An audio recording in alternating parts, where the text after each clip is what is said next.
Hi everybody, welcome back to the Netflix and Drill podcast. This is going to be episode 4. We've got another group chat session happening. We've got a bunch of different people in. So we're just going to start with the basics. We'll just do like a introduction. So let's start over here. Name, age, job, profession, studying, whatever, and then also your relationship status. Cool beans. Yes. Okay. My name is Celeste. I'm 29 and I'm currently studying full-time psychology and work as a HR manager, and I'm single. Okay, very good. My name is Jennifer. I study painting and decorating, and in the moment I am working painting houses when I start construction houses. Yeah. Yeah. And single, married? I am single. Single, very good. Over this side. My name's Sarah. I am 32. Just turned 32. Happy birthday to me. Happy birthday, Congratulations. I'm a producer and I am seeing someone. Ooh. Very good. Recent or? I can't answer. I'll get into it. Yeah, no, let's start there. So, actually, let's do this. Let's go about. We'll talk about relationships. So, previous relationships. You can talk about this one probably. But we'll say like, when was your last relationship? How did it end, and why? And then we'll ask some other questions. So let's start this side. You can probably more. Do you want to talk about your current person that you're seeing, or you want to talk about your last relationship? Well, what's the question? Why did my last relationship end? Yeah. This one hasn't yet. Yeah, I know, but that's why. So, all right. So let's all go with the same question. All right. What? Yeah. When was your last relationship, and why did it end? Great question. Thanks, Anton. No problem. And thanks for having us all on the podcast. That's all right. Producer Sarah's fine. coming right back. That's why we're here. You share as much as you want. You don't have, if you don't want to go into detail. Yeah, look, obviously. I'd say like the last probably like 3 years or so, I've been single and have been in like a lot of short-term relationships. Yeah. And those, it's hard to say why they end because they kind of just fall apart. Or So let's go most serious one. The last most serious one. Why did it end? Okay. I was in a relationship for 8 years, which ended 3 or 4 years ago, and I ended that because we just grew apart. We became too different. It became obvious that we had like different values and wanted different things, and that it wasn't going to work out to continue. Okay. Yeah. All right. Good to hear. My last relationship is like December last year. I was engaged. Yes. Wow. Yes. Yes.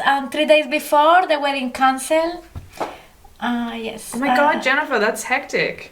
It's true. So all this year I just single because I am very hurt. I feel very, very soul. So for me it's very difficult to find someone again. So I just want to take break and have time for myself. Good for you. Yes. Wow. All right. Good turn. My last one ended 2 years ago maybe. And that one ended because I don't even know how to explain why it ended. I think it was just like there was definitely a misalignment in values, but we didn't really kind of speak about it much, and then it kind of just Fizzled out or something. Yeah, the wheels come off. Yeah. So let's go back around. What about you, Anton? Okay, we'll get there. Yeah, how about that? How about me? Yeah. All right. Yes. We'll do a whole thing on me at the end. You can ask whatever questions you want about men, about We're women, gonna whatever. forget. Okay. No, you won't forget. I'll say, all right, ladies, now it's your turn. Go ahead. Okay, question Grill number me, 1. whatever. Why did your last relationship Yeah. fall apart? So, no, you should bring a notepad and you can write You down. didn't tell me. I didn't tell you to prepare. My mistake. Next time I will. All right. Noted. So, let's go back the other way. What was one thing that you think was maybe a mistake on your end, or what did you do wrong in a relationship, and what did they do wrong in a relationship? In the most serious one that ended. So I think for me, I did the thing where you like show only your good side at the start, and you don't show, or you don't talk about, like I didn't talk about what I needed, if that made sense, or kind of like what, I guess I just didn't show fully who I was the whole time. Can you elaborate a little bit more? I don't really understand. You just were amazing and fun all the time? Yes. When I was upset, I would hide that. Okay. Or if something was wrong, I would hide that. Like, or if he did something that upset me, I would talk to my friends instead of with him. Okay. You know, like little things. Like he would not show me things he was doing. Like he would always kind of be secretive about his phone and how he was using it and stuff like that. So I would just like, instead of just talking about it to him, I would just... Not vocalise. Yeah. Yeah. And what about him? Is that the only thing that you're going to mention about yourself? Or what else did I do wrong? There's probably heaps of stuff. But that's the main one? I think that was the main thing. Okay. That covers a lot of stuff. Like just not communicating, like not mentioning and even things. just, like stuff like... Obviously, I'm mega into fitness. Yeah. And he kind of...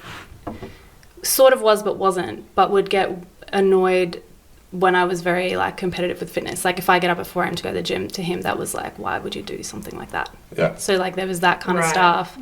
And he saw that as you competing with him? Not competing, he just saw that as like, why would you bother getting up at 4 a.m.? Let's keep it on you though for the first time. Remember, we're not going into him yet. Okay. So he was competing. No, wait. No, it's not. No, this was all me. Yeah, this is all me. No, so yeah, I think, I just wasn't very clear. And then I think, subconsciously get frustrated that he wasn't into fitness. Mm-hmm. That would put me off. Or he wasn't driven. That would put me off. Yeah. But instead of kind of like viewing it in different ways, because obviously there's other things that he would be driven in, like friendships, family, that kind of stuff, I would just look at like fitness and career ambition and be like, why isn't he driven?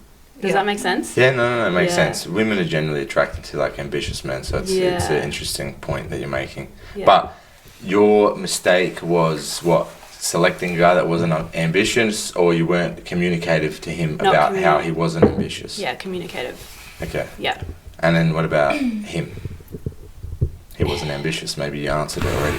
Yeah, and the secret thing, like he would just hide things from me, and I just found that very weird. Yeah. So he was dishonest in certain scenarios, to some extent. Yeah. Secretive, shall we say? Who knows if it's dishonest? Well, I think any amount of concealment is a form of deception. Intense. Yeah. Well said, Anton. Whoa. Yeah. Wind back. What did you say before? Who are women generally attracted to? Probably more ambitious guys. Interesting. I would say that. Mm-hmm. We'll talk about this stuff men? more. What about men? What are they attracted to? Yeah. We'll get into all this stuff. Let's just finish. Otherwise, we'll go back and forth on crazy stuff all over the place. We'll go back to that one next. All right. So Jennifer, it's your turn. So what did you do wrong, and what did he do wrong? Why the run? I very like street with my jeans, straight. Yes. Yeah. So when I know him, I already told him I very like that. Yeah. It's like if someone told me something, and if you planning something with me, I go for it. You know, I know like thinking about too much. I very planning my future, and I very straight to that. I know playing games. Yeah. And I feel him a little immature for me, and I very mature for him. So sometimes the communication no big well. Mm-hmm. When I start, always you look your best face. I see him the good face. He see me the good face. Mm-hmm. But when you have more confidence, you can explore what is the person. Yep. Yeah. Yes? Mm-hmm. Yeah. Okay. Yes, maybe the way I did wrong is like sometimes I look like very calm, but I am don't. You're angry. You're pretending to be calm and happy. Yes, because I try to be calm, you know, and say no, I need to control myself. Yeah. I think that's a good thing, actually. Yes, control myself. Yes, will be good. Mm-hmm. But sometimes any form of concealment is deception. Yes. Yeah. Sometimes you will be calm all the time, you know. So for me, it's like, oh my God. Yeah, I explode. Yeah. Yes, maybe I did this wrong, but in the same way, he know I am very street person with everything. Yes, I feel maybe he is not enough mature for my. Right. Okay, so your thing was that you didn't communicate with him when you were angry, and his thing was that he was immature.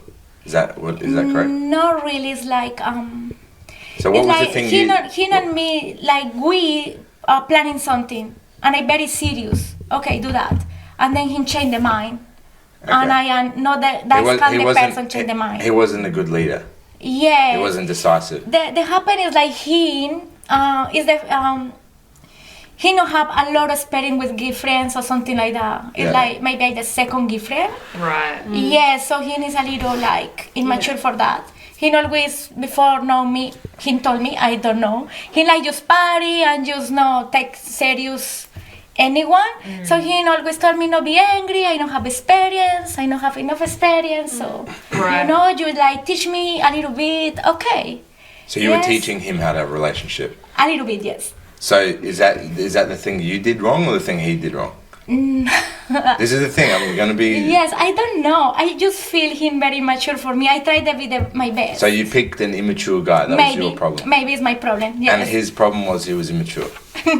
Yes, maybe. Okay. Because I'm gonna be very no. I'm gonna The stick you happen to it. is like no. I told you that. It has to be tangible. It can't be the whole like, oh, but I felt like and like, Yes. he was immature. Where we get to ask him No, the happen is like he listened too much the family. Yep. And what family told to him, say to him follow that. Right. And if my family told me something, I just take like advance. Okay, my family give me that advance. Up to me if I take this advance or no. But for him, every advance told the family he want to take. So he needs, for this reason I say to you, is a little immature because he can't make him own decisions. Yeah, he can't make his own decisions. Yeah. Yes. Not in a leadership position. But no, I pick the wrong guy. No, it's like, and the start, people not show the face anyway.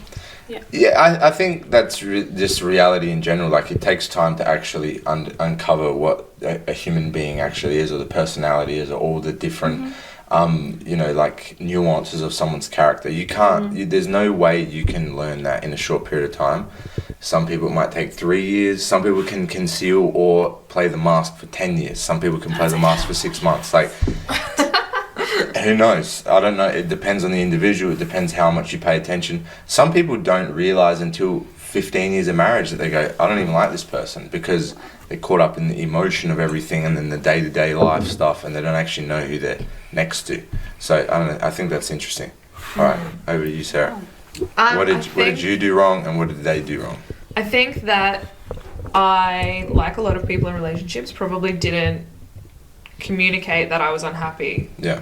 When I was unhappy, and I let it ride for way too long. So that's something that I don't regret anything, but that's something that I think about, is I'm like, I stayed there for a lot longer than I should have, because I think I got into the relationship when I was very young. Yeah. And we grew up together. So I still am in touch with this person, have a good relationship with him. Yeah. We're still mates, and I think he's a great guy. We're just not good for each other in a long-term relationship. Yeah. So I think lack of experience and lack of life experience was probably maybe committing too soon to a long-term relationship was the thing that I did wrong. Like getting involved too young, and not giving myself an opportunity to like go out and see the world and meet other people and learn what having a relationship is like. But there are people who do that and they're very happy, so who knows. And then what he did wrong, again, hard to say. Great guy. I don't have a lot of negative things to say about him. The reason why we broke up is because it just became really obvious that we have different ideas about what makes a successful and happy life, and I wanted things to progress in my life in a certain way, and he wasn't as motivated as I was to make those things happen. Are these like financial things or like all sorts of things? Housing I was like, I have financial ambitions, career ambitions, family ambitions. Like I want to live in a certain place, and I want to family as in like having children. Having a children, having a children. I really wanted to have a children. Yeah. I can see that. Not really, but like one day, that's something that I want to do, and I was very sure about what I wanted, and he was very unsure about what he wanted, and not particularly interested in becoming sure about it. Okay. Yeah. Is that a very common thing for guys though? That what? So let's go back to all the questions about the stuff we just talked about. Okay. May I ask a question? Yes, of course. So we can start with that one. Like, Yeah, guys I'm just in really general. curious because just from my experience, I feel like that's a very common occurrence. And I don't know, it could just be what I'm attracting, but this not having any idea what they want. No, that's very common. Especially when it comes to relationships or like committing. Are you talking specifically about commitment, or are you talking specifically about men not having ambition or having an idea on what they want to do?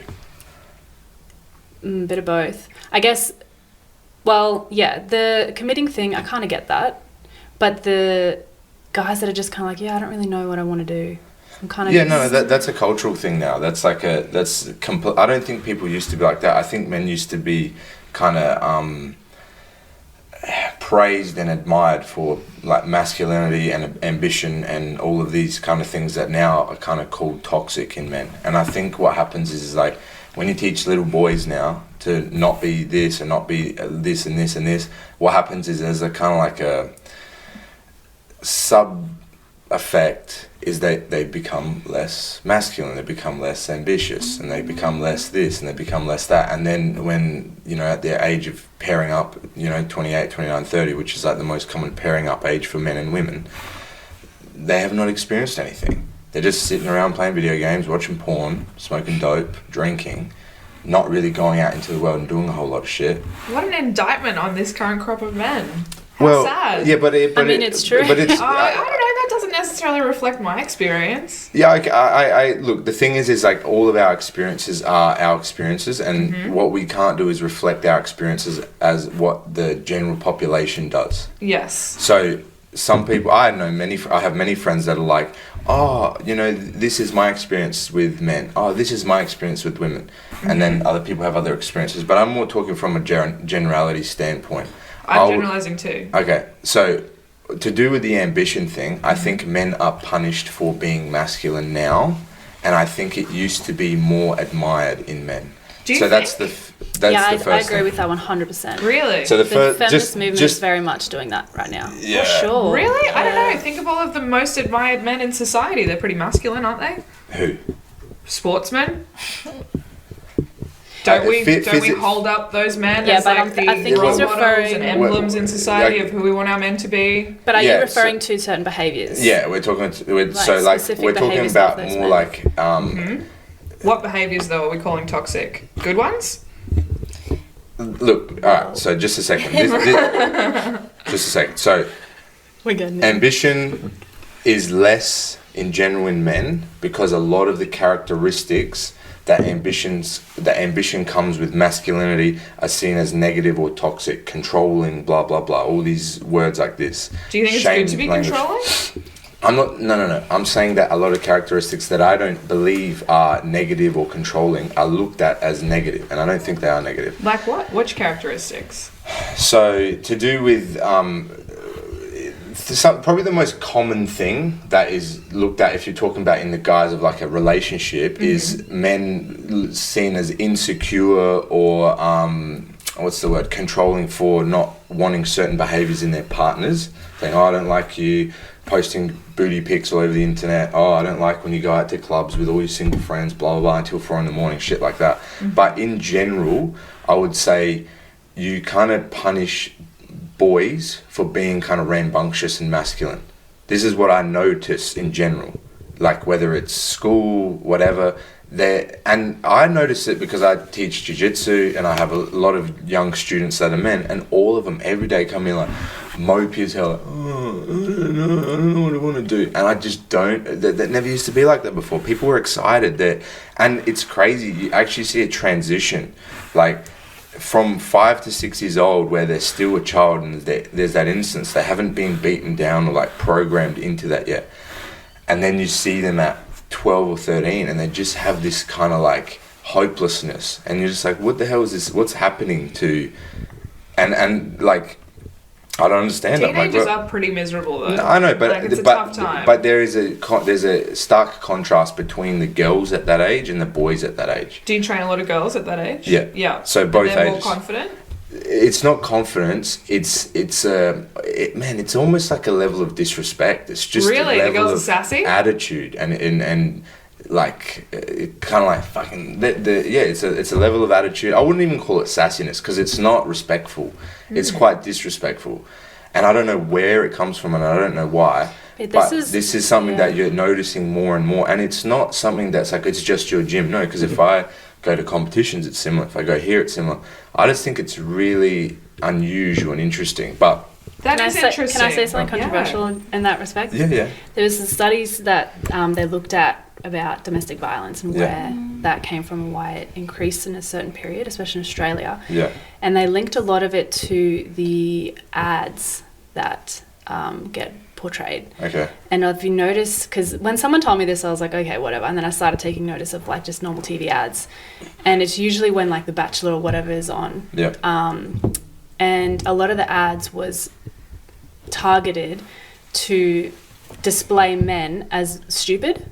Like, you know, like that, like home insurance, and it's like Homer Simpson style. Motorboat, what motorboat? And then the woman's like the smart one and the man's a dumb one. Yeah. And so that whole psychological perspective of men are seen as like useless and stupid and whatever. So then that became like a cultural thing. Yeah. And then men behind the scenes felt like I need to somehow assert my dominance to feel like strong again. Yeah. And that's how that would come out. But in public, they felt oppressed because they're like, oh, I have to just shut up, not say anything, because then people in society would see me as, you know, like say if you see in a shopping centre a man yelling at a woman versus a woman yelling at a man, which one's going to cause more of a reaction by the public? The men, but this is a biological thing. Like women are the more vulnerable sex if you talk about physically. That's why if you want to talk about like domestic violence, they have a Duluth model of I don't even know what the word is. It's like a psychological model that it's called the Duluth model of domestic violence and I don't know, like physical health or something like that, where you must remove the male whether he's the perpetrator or not because he has a greater potential for more violence because he's physically stronger. Does that make sense? So this is where like a lot of people get upset because men are removed from the home even though they didn't do anything. They got into an altercation, someone's screaming and yelling, the police are called, he's removed from his house immediately because he's a man.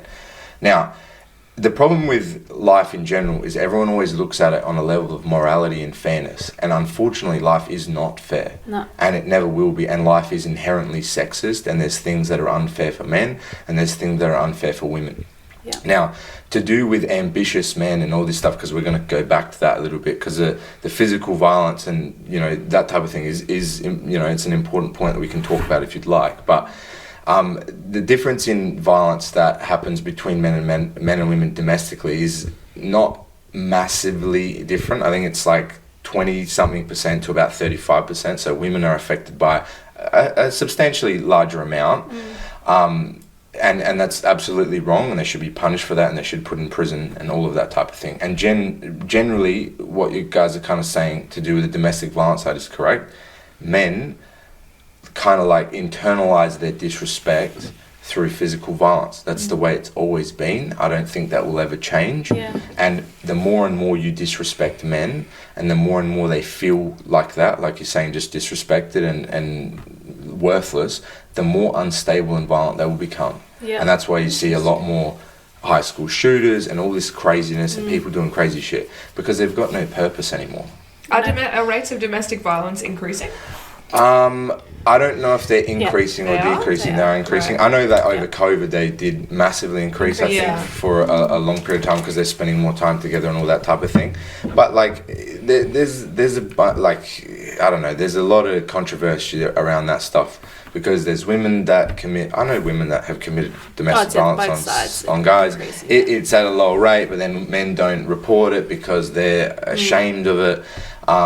When men do it, a lot of the times it's like I know a specific individual that his partner used to, you know, beat him and do stuff and hit him or whatever, and then one time he just pushed her off of him. She called the police on him. Now he's arrested and has to go through a whole issue about how he's assaulted her, but he's just kind of like protecting himself. There's a bunch of issues. I know a guy that snatched some keys off his wife because she was drunk or she wanted to drive somewhere. Then he goes to prison or he's removed from his own household because he's committed domestic violence. So I think there's a lot of injustice in that area to do with domestic violence. I'm not saying or condoning in any way, shape or form, that men should commit violence or it's okay, or they're like, no, they should be absolutely punished. But there's a fucking crazy grey area around that where people are just accusing guys and that's it. Yeah. And they don't have to prove anything. You don't have to bring any evidence whatsoever. Yeah. It's your word against them. And again, this is an unfortunate double standard of nature. Yeah. Women are always going to be the protected sex. Throughout the beginning of history, women and children off the boat first. That's the way it is. We protect women because they are the birthing vessel. Well, I think a lot of more women lose their lives through domestic violence, violence against women. I don't know the exact statistic on how many men and women are killed through domestic violence, because I know for a fact that when women commit domestic violence, there's generally more cases of grievous bodily harm because they always use weapons, because obviously they're the weaker sex. Right. So I don't actually know if that's legitimately true. I don't know. I wouldn't be able to tell you. Yeah. I know that women generally use weapons. If you're talking specifically about domestic violence, they get angry, they pick up a knife. They killed a guy in Miami not long ago. There was this OnlyFans model that murdered her boyfriend. They had a dysfunctional relationship. They'd get in arguments. They'd slap each other and yell at each other. She'd beat him all the time. She was the aggressor. Blah blah blah. She stabbed him in the shoulder, cut his clavicular vein. He bled out and died. Awful. I think not too long ago, a couple of years ago, it was one woman a week in Australia was being killed. Murdered. Yep. Okay. Yeah. Because there was a case of a girl in Sydney who was like walking home. Mm-hmm. What happened when the woman want to just defend herself? The guy domestic violence, and the woman just try to defend herself. Right. And then no, you very bad with him because you do domestic violence in him. No, it's like that. He start and just try the defense yourself. Yeah, I think, look, the thing is like anybody that's committing violence on other people should be prosecuted and put in prison. Yeah. The issue is like a lot of people have dysfunctional relationships and they choose abusive men, and instead of getting out of the relationship and going and seeing the police and sending him to prison, they want to change the guy and they want to do all this stuff. And I don't think it's the fact that like there's a huge portion of men that are horrible and degenerative evil people. I think for the most... No women, I agree. I think generally speaking, we're talking about minorities. In most scenarios, 20% of women are shit, 20% of guys are shit. And 1 to 5, not looking good. But I'm not saying that they're physically abusive, but like, people are shit. Like, there's a lot of shitty people in the world. It's not that easy to find a decent individual. And then on top of that, there's all these other markers women want in like romantic partners. So you guys were kind of talking about ambition and stuff before. That's one of them. Yeah. Pretty much all three of you just said the guy that I had before was not ambitious enough for me. Yeah. He didn't want to earn enough. He wasn't masculine and leading enough. Blah blah blah. Yeah. Then you got a height requirement. Most women want a guy 6 foot tall and up. If you're under 6 foot, sorry fellas, fucking earn a lot more money. That's the joke I had to make before, because the other male panel he's under 6 foot, and they're all going, "What's your dream guy?" We'll ask you guys as well, because it's interesting to see. Oh, this tall, this much money. And he's like, "Oh, I better go, guys," because he's under 6 foot. Blah blah blah. So. Women are extremely selective because there is a bigger reproductive risk. Yeah. Naturally, evolutionarily, whatever, you used to have to rely on a man for physical protection. You did not have the capability of being pregnant, going and collecting, resources, going and collecting food, sustenance, whatever, to maintain life. You needed to rely on a man. So you want the best possible quality individual that you can get, so that it's going to ensure the survival of your offspring. And that's why we need people who are over 6 foot. Yeah, generally, the more that's why there's a physically masculine presence. Women are generally more attracted to masculine, muscular, over 6 foot tall, blah blah blah. Why? Because that's a protective marker. He Now will be able to protect. What are the lads me. looking for? What are the lads looking for? Yes. I want to know what you say, and then I'll tell you the psychological studies of what they actually look for. But let's just start with something first. Yeah. Men and women have completely different mating strategies. We select differently. Sure. The male mating strategy is purely based on quantity. Numbers game. It's a numbers game. I need to spread my DNA in as many different Do you think incubators that as reflects possible. modern life, Anton, and the way that society works now? Yeah, society, let's differentiate. Western society is the most hedonistic and degenerative society that We exists do now. love to party, hell yeah. It's not even the partying, it's just the fucking, there's no rules. We've removed all rules. All these religious sects, all these things that used to give people structure have been removed. There are no rules in the West when it comes to dating. It is pretty much do whatever you want, no one judge you, be fat, be this, do drugs, do whatever you want, have fun, live your life girl, live your life king, all this bullshit. It's just complete degeneracy. Is it though? Because weren't you just saying that the people have really stringent requirements for what they're looking for in a mate, particularly women? But they're biologically kind of subconscious. So subconsciously women But it can't have be both. these. What do you mean it can't be both? Well, it can't be anyone. You can be overweight and you can No. do whatever you want. I'm not saying you're dating men that are overweight. I'm saying that just the way people live is hedonistic. They just eat and indulge in food. They party and do drugs. There's no rules. I'm talking. This is Okay. slightly different. I'm not talking about you're selecting guys that are overweight. No. Okay. I guarantee 90% of women are not picking guys that are overweight to have sex with. I guarantee that if they don't reach a certain height requirement, they're not having sex with them. Do you know why I know that? Because in the US, the statistic is now that 33% of men between the ages of 18 to 30 are not having any sex at all, or they're in a sexless marriage, or they haven't had sex in a year. I guarantee you there is no females in the West from the ages of 18 to 25 or 35 that are having zero sex a year. I would bet my house on that. There are almost zero women doing that. Really? It's Do you think that? I truly believe that. Why? Why do you think that is? Yeah. Why do I think that is? Why are they having so much sex? So you're thinking, let me just take it, so you're saying women are having more sex than men? Yeah, 100% they are. What Oh, happened? I'm Way intrigued. I want to hear. Go. Why? Do you know why I do know? you Because think it's so? reflected by all the data through social media and all the dating apps. So No. what makes why? Okay, first of all, why Women are do more you think that? selective. Why do I know that? Yeah, Because Why do you think that? Yeah. no, why do I know Well, that? no one can know that unless you've spoken to all of the women. No, of course, but we're going to use again generality and data and But things you're like being that as an specific and indicator. saying that they specifically aren't having any sex. Who's not having any sex? Women aged 18 to 35. No, he's saying No, they are. they're all having. Oh, they're- sorry, men. All right, My there's bad. But women. Okay, Switch it. Yeah, so again, it's not every single one, of course, Right. not every single one, but on a balance of probability, almost like, man. All right, let's just start with the data. All of these dating apps, for example, Yeah. Tinder, Bumble, Hinge, all this stuff, they got a collective data source, and they go, all right, which percentage of the female applicants or participants are attractive to men? They polled it all. What percentage would you guess? Men find attractive. Which Which percentage? percentage of women do men find attractive? Yeah, out of all the profiles online, I'll probably say Instagram, like 80. It'd be high. 80%. Yeah, I don't know. 80%. Yeah, I think I saw a guy talking about this study. Yeah. All right, So, 80%. yeah. So it's like 60 to 70% of the women that they saw on all the apps. They're like, all right, you're attractive. I'll have a relationship with you. I'll date you. Blah blah blah. I would have sex with you. Date or have sex, they're two very different things. Yes, Yes. they are different for women, but men always start with sex. I'm not saying that they're going to commit to you, but men start relationships by having sex. That's how they start relationships. They look for sexual access first, and then they decide whether you're worthy of a relationship. Yeah. Women are the opposite. Women look for some amount of commitment to some extent, and then they will maybe have sex with you if you're reaching enough of the markers that are important to them, subconsciously and consciously. But for me, it's different. I just want to make friends because I knew in the city. Yeah, I yeah. don't want to have sex. I don't want to relationship. I just want know people. Yeah, but that's not forever. Do you know what I mean? Yes. That might be for 1 year. That might be for 3 months. It might be for a year and a half. But it's not forever. Eventually, that's going to start happening again. Okay. So now let's go to the male side. All right, they polled all the women and blah blah blah. Guess what percentage of male profiles they found attractive? Very 10%. low.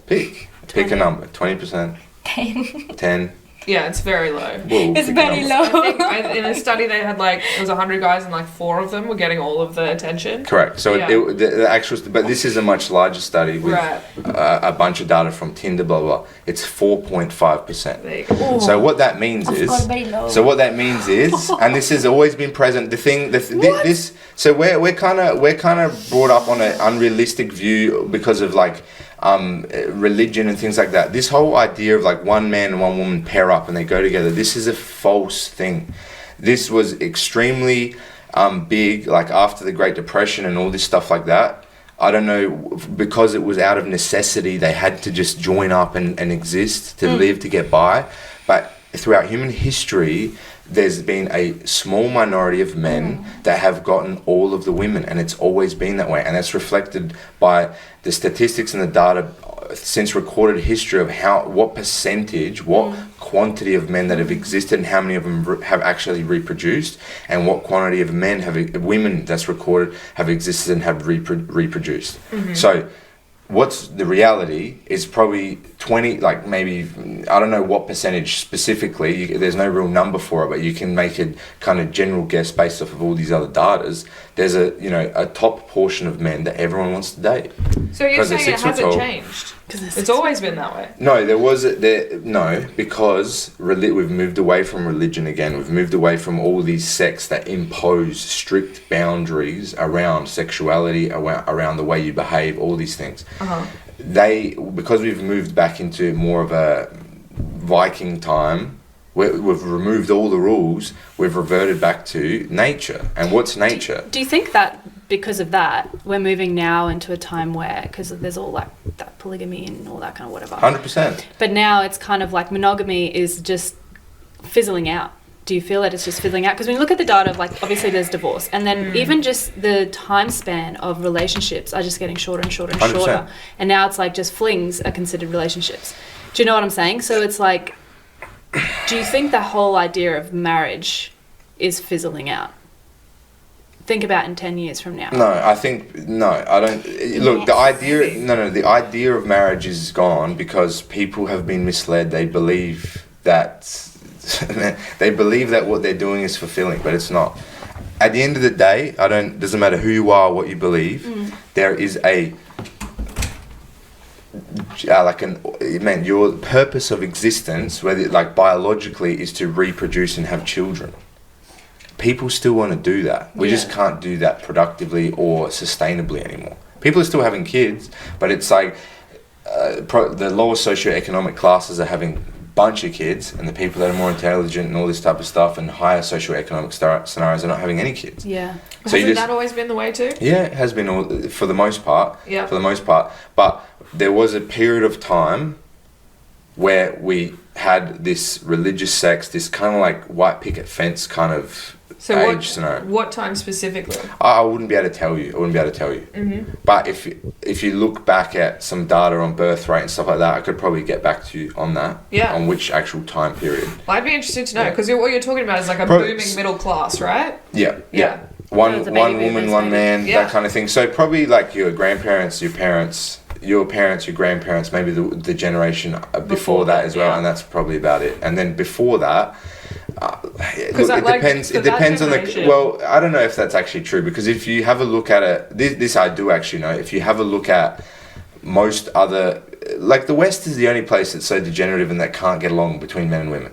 The rate of marriage, the rate of divorce, I think it's pretty bad elsewhere too. I disagree, because in Japan and they're not having children and stuff. It's terrible. But there's definitely other countries that are afflicted by. I agree, and they all. If you have a look at the people that are really strong to their traditional religious values, I'm not saying that you should be religious. I'm just saying the values that come from religion and the actual boundaries and the social shame and the social guidelines of what you're supposed to do as an individual are completely different. Like if you go to Eastern Europe, a curious case then, because they are quite religious and they have a strong culture of shame. A lot of cultures are fizzling because but they have a lot of shame actually. They have a lot of shame. India's a big one like that, where the cultures are fizzling out because they're starting to like rebel against their families to follow that Western culture. Yeah. Right. So I've definitely noticed it in India as a huge one. I think sure, maybe Japan as well. Yeah, so in Japan. I think I've been to Japan a bunch of times. I don't think it's so much the Western.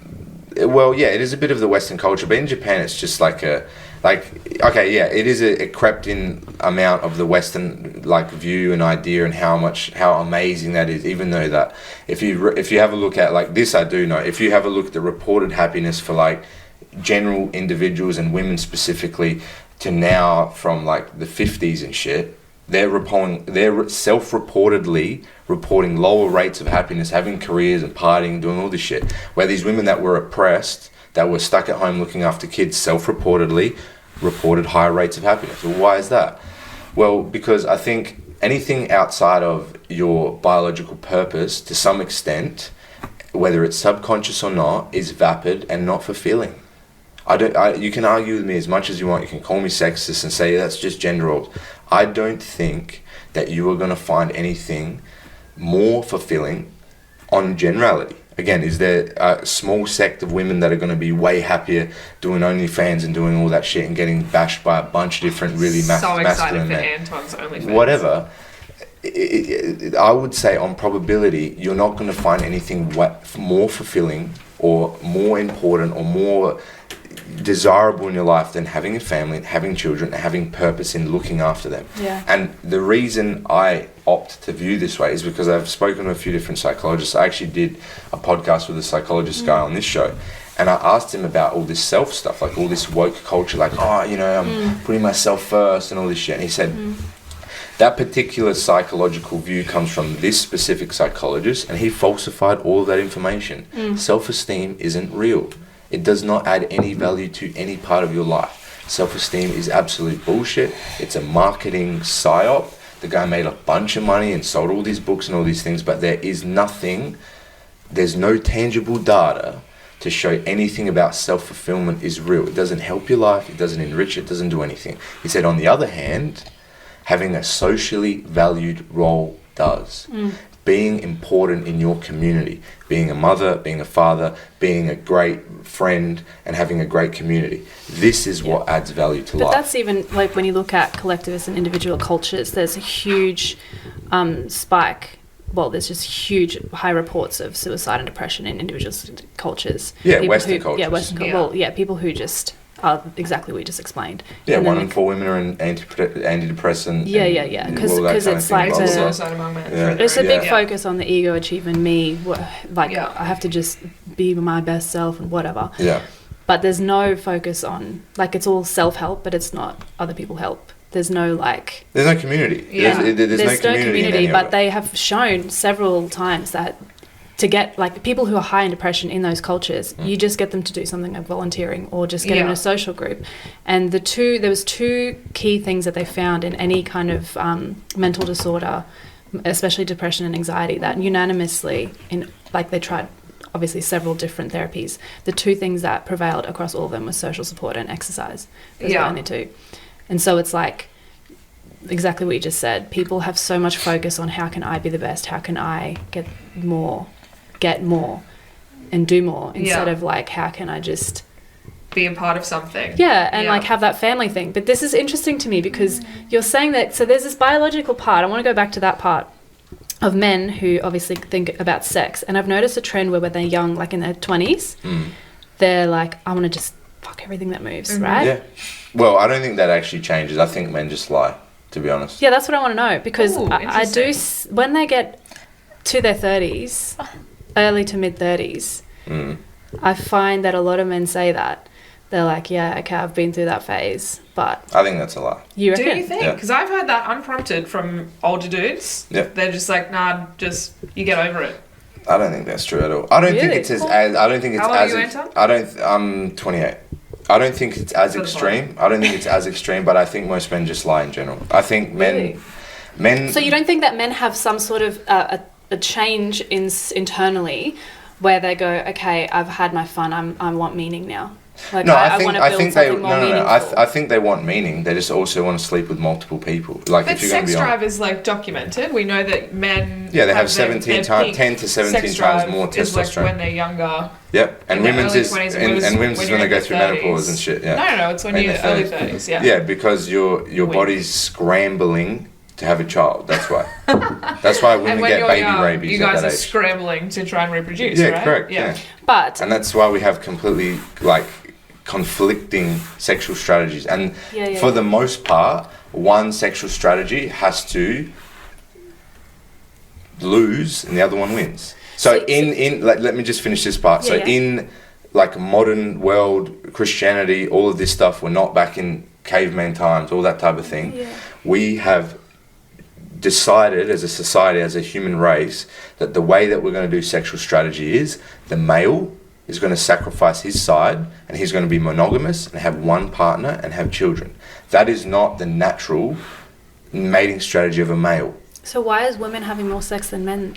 Now, Yeah. because they only want to have sex with a certain portion of men, that's why. And they've got complete access because of social media and the internet. That's the But that's if you're the main saying thing. women want to have more sex, but they're only having sex with 4%. It's not 4%. They're probably having sex with the top 20, 30% of men. A small group. So let's say it's 20%. Brisbane is 3 million people. So those few men are having 600,000 sex with Correct. everyone, is what you're saying. Correct. 600,000 men are How does that sleeping with all the work? women. What do you mean, how does it work? They pick those guys. Busy schedule. Yeah, no, it is a busy schedule for guys. Okay, that's but doing then that. if we're going to say that, Mm. that women are having more sex than men, wouldn't that mean that women have a greater desire as well for sex? No, they have the same desire. The rules just changed. Before, they would pick the best valuable guy in their social circle. Now they pick the best valuable guy in all of Australia because they have access to it. That's the biggest difference. Two major differences. One, we changed the function of sex with the introduction of hormonal birth control, which never existed. You had to be selective with who you had sex with, and you couldn't do it freely because it meant a child. Now it doesn't mean that. It means fun. The second thing is you can have access to whoever you want at the click of a button. I can go on one app and find a chick in Sydney and say, hey, honey, how are you? I'll fly you over for the weekend, blah, blah, blah, and that's it. And men are doing that and women are doing that, and it's a free-for-all, and it's fucking back to caveman times now. So don't It's you think nature. it's shifted then to women being more like, I can do whatever I want? Absolutely. Instead of men But they're being still- like, but- I have to sacrifice and be monogamous. Now it's Oh. like women can just say, fuck it, I can do whatever I want. I don't need to have kids, so I can have sex with whoever I want. But they still want to have kids.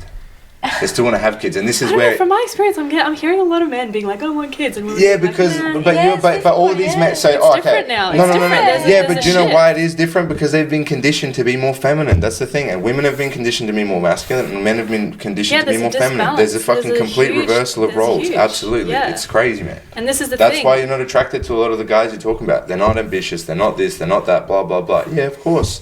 They're acting like you.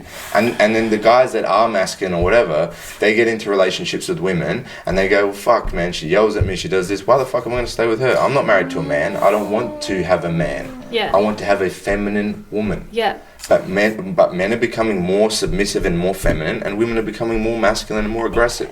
Do you think that's why there's these a conflict? the monogamous kind of relationship isn't working because of that disbalance No. in masculine and feminine? No, I think the reason the monogamous relationship is not working is because of the rules being completely removed.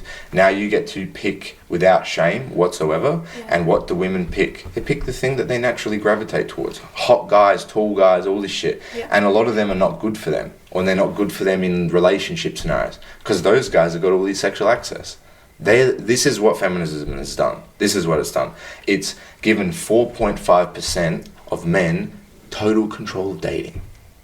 You can't do shit. They've got I all the think access. you're drawing a broad sword there, my man. There's Just one, like yeah. the one on the table. Yeah. Ayo. Yeah, I I think that's a big stretch as far as Yeah, I'm it's concerned. interesting That's though. like It's a. so- What do you mean? there's a- What part? What you're part? pulling together a lot of different threads there to But make what- a little no, tapestry, no, but and I'm like, which I'm gonna part pause you on specific- that. okay. And Hold up no, now. no. Let's just Let's dig a pause little it. deeper. Let's pause it specifically there. But what specifically am I drawing a broad sword on? Well, I would wind back to when you were talking about women who are from a time that we haven't defined, Yeah. who are self-reporting that they're happier because they are unemployed and homemakers. Whether they're employed or unemployed wasn't the point. It was more that. Well, I actually believe it's. Which this, shout out to homemakers, no shade. Like that's a legitimate But thing that to is do. that is a thing. No, Because but the depression point- in women has increased massively since. Yeah, yeah. Totally. But I think suggesting that women would be happier if we went back to a societal model where women weren't a part of the workforce is a bit facetious when we were just also talking about how it's a not about breakdown the of workforce. community. It's not about the is the workforce. thing Yeah, that but they're has not a caused part that of problem. community now. Exactly. They were more a part of community when they were working and staying at home. And but that's a the point. common problem for women and men. That doesn't mean that women should have to go back to being No, homemakers. I don't think they should. I just know that they're generally happier when they have families. That's all I'm Yeah. saying. Well, And- they and were generally happier when there was a stronger community that they were a part of. Yeah, but right? that only works when people are in their natural, feminine, Says natural, who? masculine, whatever. Says fucking the rest of the world. Yeah. Does it? Says the rest of the world. Yes. Just because we don't have the model yet doesn't mean it doesn't exist. What do you mean? How did we get to this point Give in it a crack. society? Strengthen community in other ways. Why surely. are we changing the wheel? Well, it's already done. We're It trying is- to it repair is- the damage now. No, it's We've already- got to look at new ways of accommodating the way that society works. We all, unfortunately, have to have jobs. I don't like it as much as anyone else. Yeah, but we need money. Yeah, but that's because of the whole fucking feminist movement. This is what it's created. Feminism is why we have to work. Damn it! I thought it was capitalism. Crazy. But this Yeah, is but interesting. feminism is linked with capitalism. Why do you think all major corporations push this shit?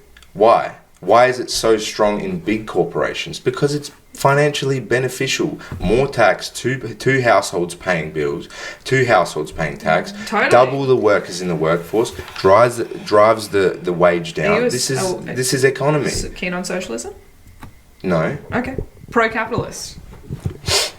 Yeah, but I'm not saying that it's good or bad. I'm just Fan telling of you the capitalism, effects of not a fan of capitalist feminism. No, what I'm not a, what no, it's not about fan or not a fan. I'm just explaining the dynamic. I'm explaining what's happened. This is why. I don't have an issue. Yeah, I don't have an issue. I think I'm that's not the one with why. the issue. But if I talk to average guys that are under 6 foot, that aren't strong and big and all this stuff and have their finances in order, they're fucked. And you know what else is fucked? All the other women that want to date these guys. You guys all want to date 10% of dudes. Sorry, what are you going to do? What are you going to do? How are you going to get these guys? That's an unfair indictment. How are we to know who's in the 10%? Yeah, but yeah, correct. But yes, We're just like, no, I want one of the 10%ers, please. No, but you do Cool, that they've got a little blue tick. No, you do. Well, a lot of them do actually on Instagram. So, I don't have a blue tick on Instagram. Yet. Any day now, though, right? Okay. Whatever. Yeah. No, I don't. But the point is it's not about this 10%. No, it's just the archetype of individual that fulfills that for everyone. It's slightly different to everyone, but taller than you, makes 56% more money than you annually, does this, does that, masculine, dominant, blah, blah, blah, blah, blah. Go ahead with all of it. There's financial markers. That's difficult data to get. No, it's not. Yeah. What's difficult to get? Like, Financial. no, Why? I'm not going out and being like, hey, can I see your latest pay slip? Like, but- No, Yeah. but it's not even about no. No, but they do. They do show studies on. They basically do studies where they ask women, so they can tell even just from how a man dresses, Correct. and then Carries they himself, all how this they carry stuff. themselves, how all that kind of stuff. And the women didn't even know how much they earned, so they would just show pictures and whatever, and the women would just choose. This is the study that I'm talking and about. yeah, Yeah. and So they on linked it all average- back. On Yeah. average, And they were all correct. On And average, the they men- earn 56% more than the women. So this is the point. Women have so a natural women eye are for this. attracted to men who dress well. No. No, Women- there was carry other themselves things. in a certain way. There was other things. Okay, as well. just a second. Like what? Okay, there was a bunch of different markers that they noticed in certain men, and they said, "I want to date him. I want to date him. I want to date him. I want to date him." Regardless of whether it's the way they carry themselves, whatever, a bunch of different markers. Yep. They chose the men themselves. Uh-huh. The men that they chose, all on average, earned 56% more than them, and these Yes. were the men that they found financially attractive. But correlation does not equal causation. What do you mean? I mean that just because those men that looked a certain way also happened to be the wealthy men, that doesn't mean Incorrect. that Do they're you picking know why? them Because on the basis of their earnings. when you go to the divorce rate, which is initiated 80% by women, so in Australia, 64% up, so 64 to 70% of divorces of marriages end in divorce. 80% are initiated by women. The leading reason for divorce is financial. They're earning more than men. and They're men who studying earn over more. a certain amount have less divorce. Women make up 70% or 66% or 70% of college enrollees in the US or university enrollees in Australia. They're earning more. This is one marker. This is a tangible thing that affects the. Again, we're talking subconscious biology. Why would you go and date a man that can't provide for you if you can provide for yourself? You find they treat them with disrespect, they don't value them, all of this stuff, which leads to a breakdown in relationship. The amount that you earn directly has a high likelihood of causing problem in your relationship. If you don't earn more than your partner as a man, it's likely it won't work out. But do we know that because they're listing finances as the primary motivator for divorce, right? But how do we have the information to say that it's because they're earning more? that the women, it's whether the guy's not earning enough or she's earning more. Could be anything. Finance is pretty vague. Oh, they look. There's at a bunch of controls. different. I think you're just kind of like disagreeing because you're not liking what I'm saying. But there's a bunch of data. They There's look a at bunch of- control. They look at questioning. controls, obviously. So any study has a control. So when you do a study, you have what you're looking for, and then you have a control to make sure that Yeah. you're not doing that correlation equals causation thing. That's how the study works. So all of the data that they get, Yeah. there'd be controls to make But sure this that is just it's. divorce rate data. This is just people self-reporting on when they file No, for no, no, divorce. no. This is collected data through like law firms on why Yeah. they did that. What So was when the you reason? file for divorce, you have to list a reason, right? Yes. Yes. Finances Yes. is one of the accepted reasons. Yeah, That's- and the that's- second one that's was a like vague piece of irreconcilable information, differences. though. Yeah. I don't think it's that vague because if you, But if you're you just you're inferring yeah, but if you that combine the data sets and you do this, and then you look at the amount of people So wait, that are single, let me ask then you: do you not think that? Do you think that a man earning less than you is attractive? that's probably the best way to solve this. do I think that a dispute. man earning less than me is attractive? Yeah. Would you? Do you see a would future you- and a family with a guy? Can you have kids with a guy that you have to look after financially? Well, how much less? 56% less. 56% less? Yes. Yeah. That much less? Yeah, Yes. I don't make enough money for that to be a financially viable relationship, unfortunately. Okay, so So that answers that. for the For most the lifestyle that I for want. the for the sure. for the most But a part, little bit less probably wouldn't bother me yeah, much. for the most Or like part, similar. for the most part, men have to earn the same as you. 56% more is desirable. They have to earn at least the same as you, at least. Now, this is where it all comes back to feminism and everyone in the workforce, blah blah. Like women are starting to out earn men because they're getting better jobs because they're enrolled in university and men are not, blah blah blah, right? They're earning more. They're starting to earn more, and soon, maybe in the next 10 years, whatever, they will be out earning most men in most major cities. And again, what does that do? Keep driving that group of men that you want smaller and smaller and smaller and smaller. The average income in Australia is $55,000 a year. If you add millionaires, it goes up to $65,000 a year. 80, isn't it? Yeah. No, 65,000 with billionaires and millionaires. This is a study that I looked at. Maybe it's higher. I'm pretty sure it was 65 from what I saw. I think it was a 2020 study, I believe, but I'm not 100% sure. But I'm pretty sure It's 80. it might be 80. Yeah. Okay. Just from the last data I did for work. But yeah. Okay. 84. But anyway, Average the income. average. Are you talking about the average income for men or for? No, for all people. Yeah, 80. All In Australia? 80,000 for all people. In Australia, well, when you include the. Billionaires and millionaires. Yeah. Yeah, correct. But if you remove them, because they're like If you remove them, yeah, it's 0.0001%, around 50 it's something. 55 to 60 or something like that. That's Yeah. the average income. Now, most women that have got a university degree, their entry level job is more than that. 70% of enrollees are women. Oh fuck! What's going to happen? How are you going to find guys that are on your level? They're earning 20 grand less than you straight up. What are you going to do? Tradies do alright. Tradies do all right. You're right. You're absolutely right. And some women will date tradies. But I wouldn't say all men are tradies, are they? No, They're garbage men, they work at Coles. university graduates. No, they're not, but it Or doesn't... that everyone that enrolls in university finishes their degree. Now I'm just being an asshole. Yeah, I know that. I know that. But the point... You love it. You love But that's, pushing the buttons. but that's not the point. The point is financial markets are important in relationships. So, what and do you need think bare is the minimum. solution to this? In What's your the opinion? solution? Well, men have to fucking become men again. They have to earn more. They have to do all this shit. But the problem is society has to stop fucking punishing them for being fucking masculine. So, you think that drive, because this is a question I was going to ask you before. Well, men are fucking pathetic now. Let's be honest. Yeah, They're why? fucking pathetic. Why? Because they keep getting punished for fucking being men. That's why. They're told off for doing that shit. Like what? Like fucking anything. Be rambunctious as a little kid. Stop it. Sit down. Be quiet. This is what it is, man. You are a defective girl if you're a boy. That's how it is. That's why they're fucking... Man, I've never seen fucking 10-year-old boys so fucking playing video games and all this bullshit. Yeah, yeah. The girls are not the same. But do you think is that as well, the escapism through games? Well, there's escapisms in everything. All right, let's talk about the biggest escapisms and the most addictive shit for the sexes. Porn for men, attention for women, social media. Mm-hmm.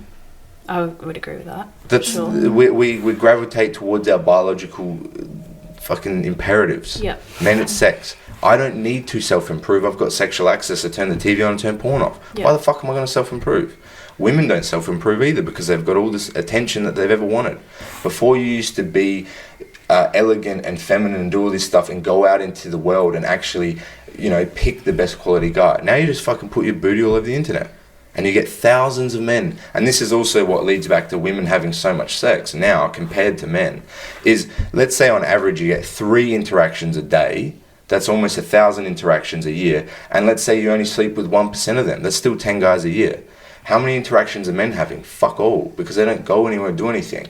And even the ones that do go out and do everything, they probably sleep with, let's say they're the best guys ever, the biggest Casanova dudes. They probably have sex with 10% of the women that they interact with. They might go out on dates 3-4 times a week. And then you do the math. All right, that's 15, and that's 4% of guys that can have sex with 15 girls a year, or 30 girls a year, or 10, 25 girls a year. Every girl. Do you think that's happening though? It's just math. It's just math. Yes, I do think it's happening.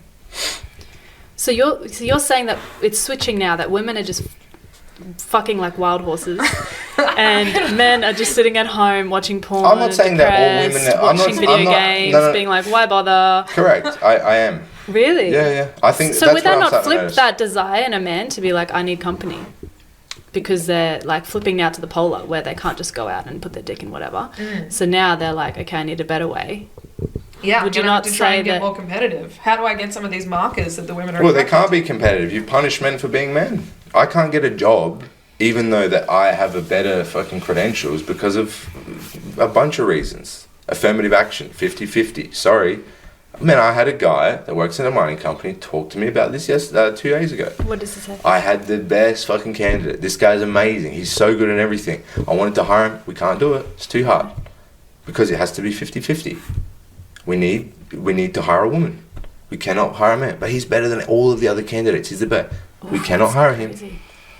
And this is generally in the corporate sector. Now, the thing that most people argue about all this shit is like, all right, make 50-50 everywhere. All right, 50-50 women in garbage men. Yeah, of course they don't want to go there. It's a fucking shit job. Yeah. They only pick it for shit in like corporate jobs where there's good income and power in the position, all of this stuff, right? Yeah. We want female lawyers. We want female mining executives. We want female blah, blah, blah. This is what we want. I think mandated quotas are pretty rare in corporate Australia. I don't agree with that. I think they're pretty infrequently implemented. I have no idea. Maybe you're right. You might know better than me. But the fact that it exists, I think, HR is an background, issue. it is like that a little bit. Is it? Yeah. No, it hasn't been my experience. It's not I so don't know what the reality like is. black and white. Hey, we need 50-50. Oh, for sure. It's very subtle. Diversity is definitely encouraged, and It's I very think subtle, that's but Yeah, they didn't say quotas, specifically 50-50 to him, quotas it are has to quite be uncommon. 50-50, it has to be 50-50. They're just like, it's too hard. He has to be approved fucking 10 times, whereas we can just hire this chick now. It's too difficult, it's too much work, we can't be bothered. But he's the best candidate, yeah, but it's too difficult, it's too hard, man. You have to go through all these things and blah, blah, blah, whatever. Yeah, wow. That's... Yeah, it's subtle, but that's this is the way we communicate. Like, the way I talk is more domineering than all three of you, because I'm masculine. And when I start getting like passionate about the thing, I get animated and I get aggressive, because that's the male nature. Yeah. Is that good or bad? Well, that's depends on the scenario. Yeah. But it's not negative. Whereas a lot of society, the way I'm talking now, the way I'm behaving now, you're a toxically masculine man, because you're getting passionate and you're getting visually, agitated. But why is something's nature now become toxic? Because when there's a war, when there's a fire in a building, when there's this, who the fuck do you call? You call these guys. You don't want a guy that's depressed. Oh, but he's in touch with his emotions and he's feeling really good and he'll help and he loves you guys. And he's going to help you out of the burning building. Right? You're a psycho, dude. I love it. I'm not psycho. I just like being silly and talking shit. But it is true, and I've noticed this with this whole feminine movement. It's just like this shift. I think a lady could help you out of a burning building. Call me crazy. I'm calling I think crazy, if they man. know the way, they might be chill to help you Yeah, down. look, you're just like a contrarian. Seriously, you just and you like invited me, disagree so you with love it. You love every an single argument. thing and go, oh yeah, but this exception. You just always go to the exception. Is there a portion? You love it. Is there a portion of women, all right, that could pull a guy out of a burning building just as easy as a dude? Yes. Amen. But would I go, women, run into that burning building and help that guy. No, because a guy can do it easier and better and safer because he's just physically more capable based off his genetics. But you just said that you don't want that guy to come and help you. No, I want a fucking masculine dude to do it. But So Here's here's a a masculine woman, though. No. So the question with that, how you just described, so certain women would be attracted to that masculine men, right? most of them are. Yes, but then there's a huge All right. percentage now, Yes, of yes, women yeah. who I believe is through this feminine programming who do that thing where they're like, no, he's toxic. But my question is, are they actually put off by They still that fuck man? them. Do you think? Yes, they do. They still fuck them. So what? That's just super contradicting then. Yeah, but women have a dual, dualistic mate selecting psychology, and it's based on their ovulation. So when they're most fertile, they pick the most masculine, aggressive, physically dominating men. Mm-hmm. When they're not, they prefer more feminine, soft individuals. This is why there's such a fucking contradiction. That's why so many people are doing this fucking polyamory and all this shit now. They'll have a very submissive, kind, polite boyfriend and then be like 2 years in and go like, man, this guy just doesn't do it for me sexually. Fuck this.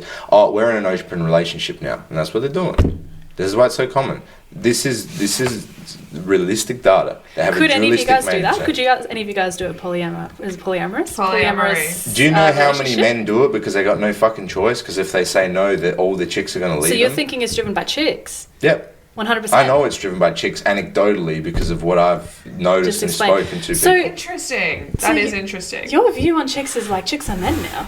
100%. Biologically. No, Chicks no, no, no, Chicks run the that- show no, and no, men no, are no, just no. passively sitting there with their video games Well, and dicks in well, their hands like, Well, I can't do anything. not all guys Is like that what you're saying? No, but they, 4.6% of no, men are no, not no, like no, that. no, no. All right, maybe fucking half the guys are like that and the other half are more normal. But then they're not tall enough, then they don't earn enough money, whatever. So what do you think then is the strategy for those men? So let's say you're a man. Which men? Let's say you're not the 4.6%. You're just an average dude. You're not Yeah. earning that much. You need to fucking self-improve. 95.4. So when you say self-improve, what does that mean? Earn more Obviously, money, get yeah. more physically attractive, and learn how to be confident and deal What with if women. you're 5'8"? So you better earn a lot of fucking money because there's actually data on that. They will accommodate based on how much you earn.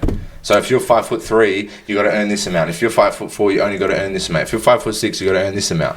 They So actually what have you lack data. in physical capacity, you make up by. Money. Okay, now let's flip it to chicks. What Yeah. do guys look for in chicks? I know youth is one of them. What do men look for in women? What do they find attractive, or what do they look for long-term partnership? Because if it's just what they look for sex, attraction, Okay. physical attraction. Long-term partnership, which you reckon it doesn't exist. No. I think it exists in other countries, just not in the West, because of the way we've been taught to be and everything. Okay, but you can't say all of the West. Most of the West, 90% of the West is fucking impossible to have a long-term marriage or relationship that'll last. It doesn't. It just. So you think men in the West generally are not looking for anything in women for long-term relationships? No. They're just not looking for- Most men are actually looking for that. They just can't Right. find it. But what? What are they looking for? Okay, what are they looking for? Like for long-term marriage and all that type of Yes. stuff. Probably like. Is this your opinion? Is this No. Like, Antony?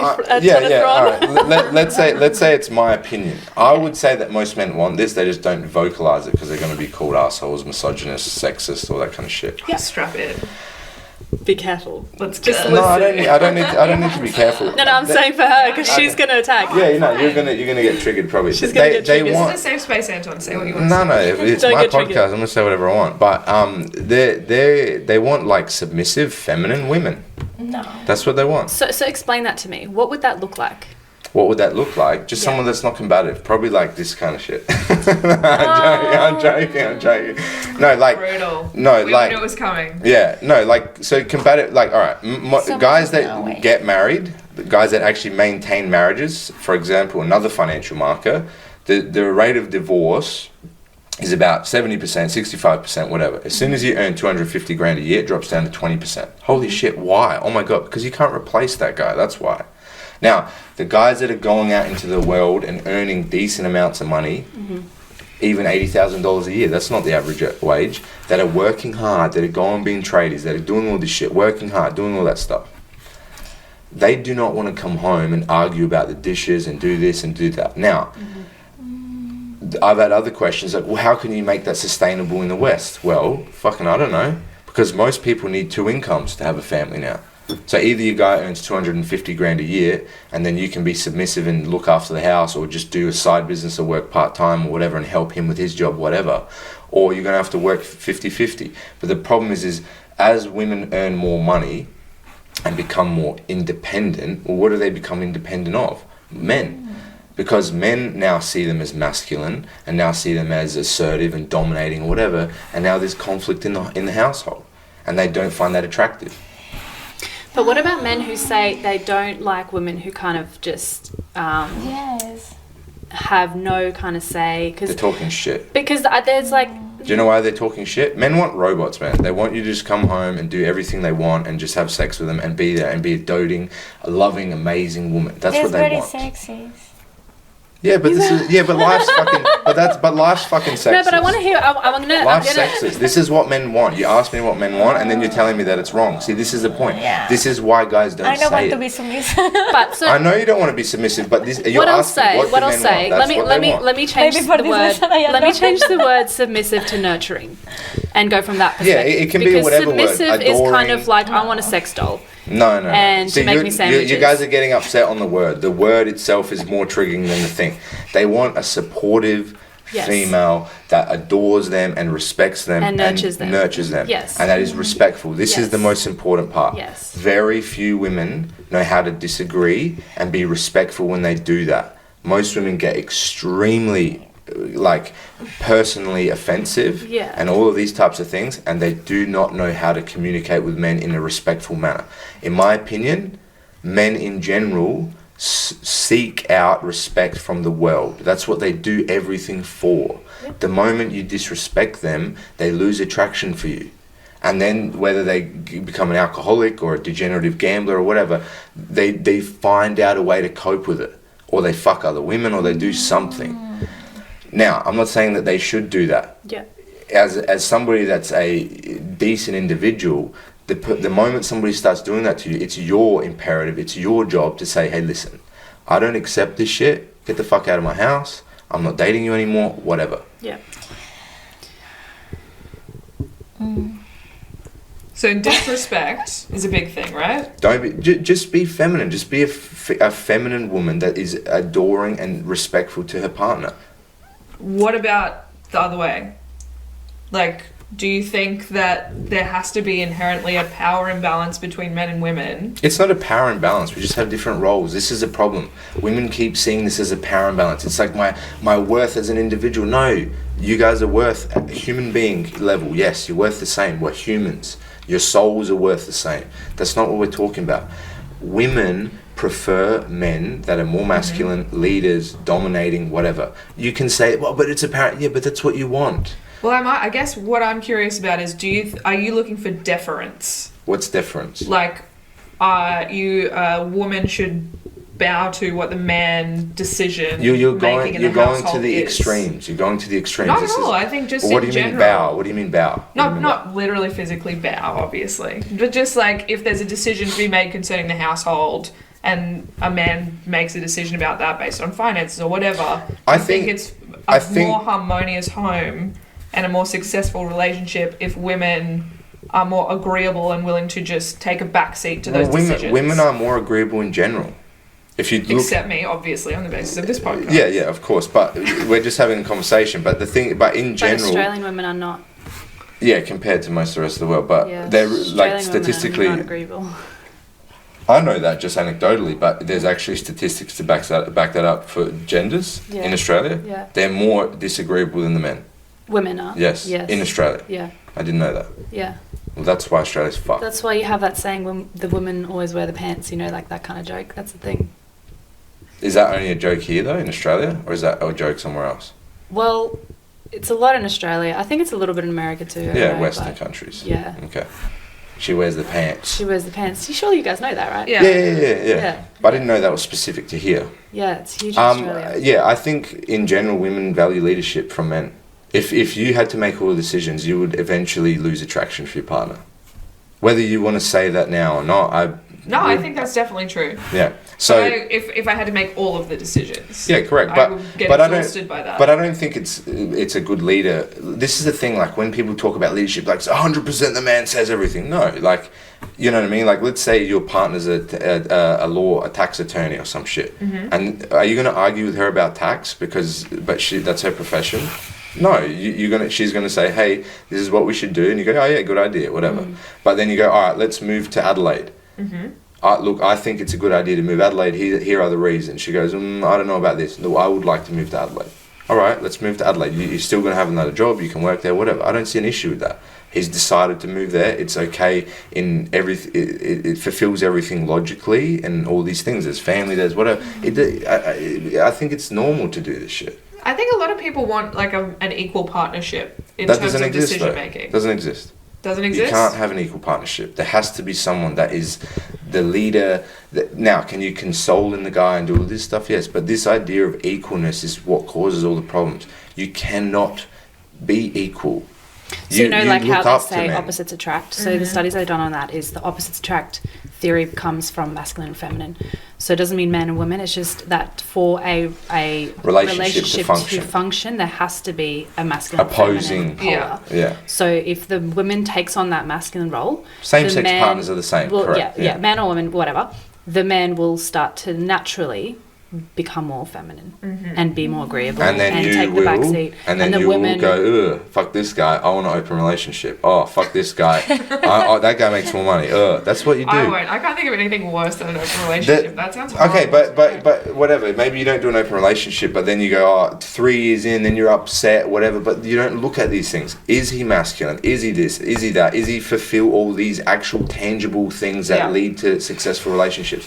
People don't look at this shit anymore. So we know that because of capitalism, right?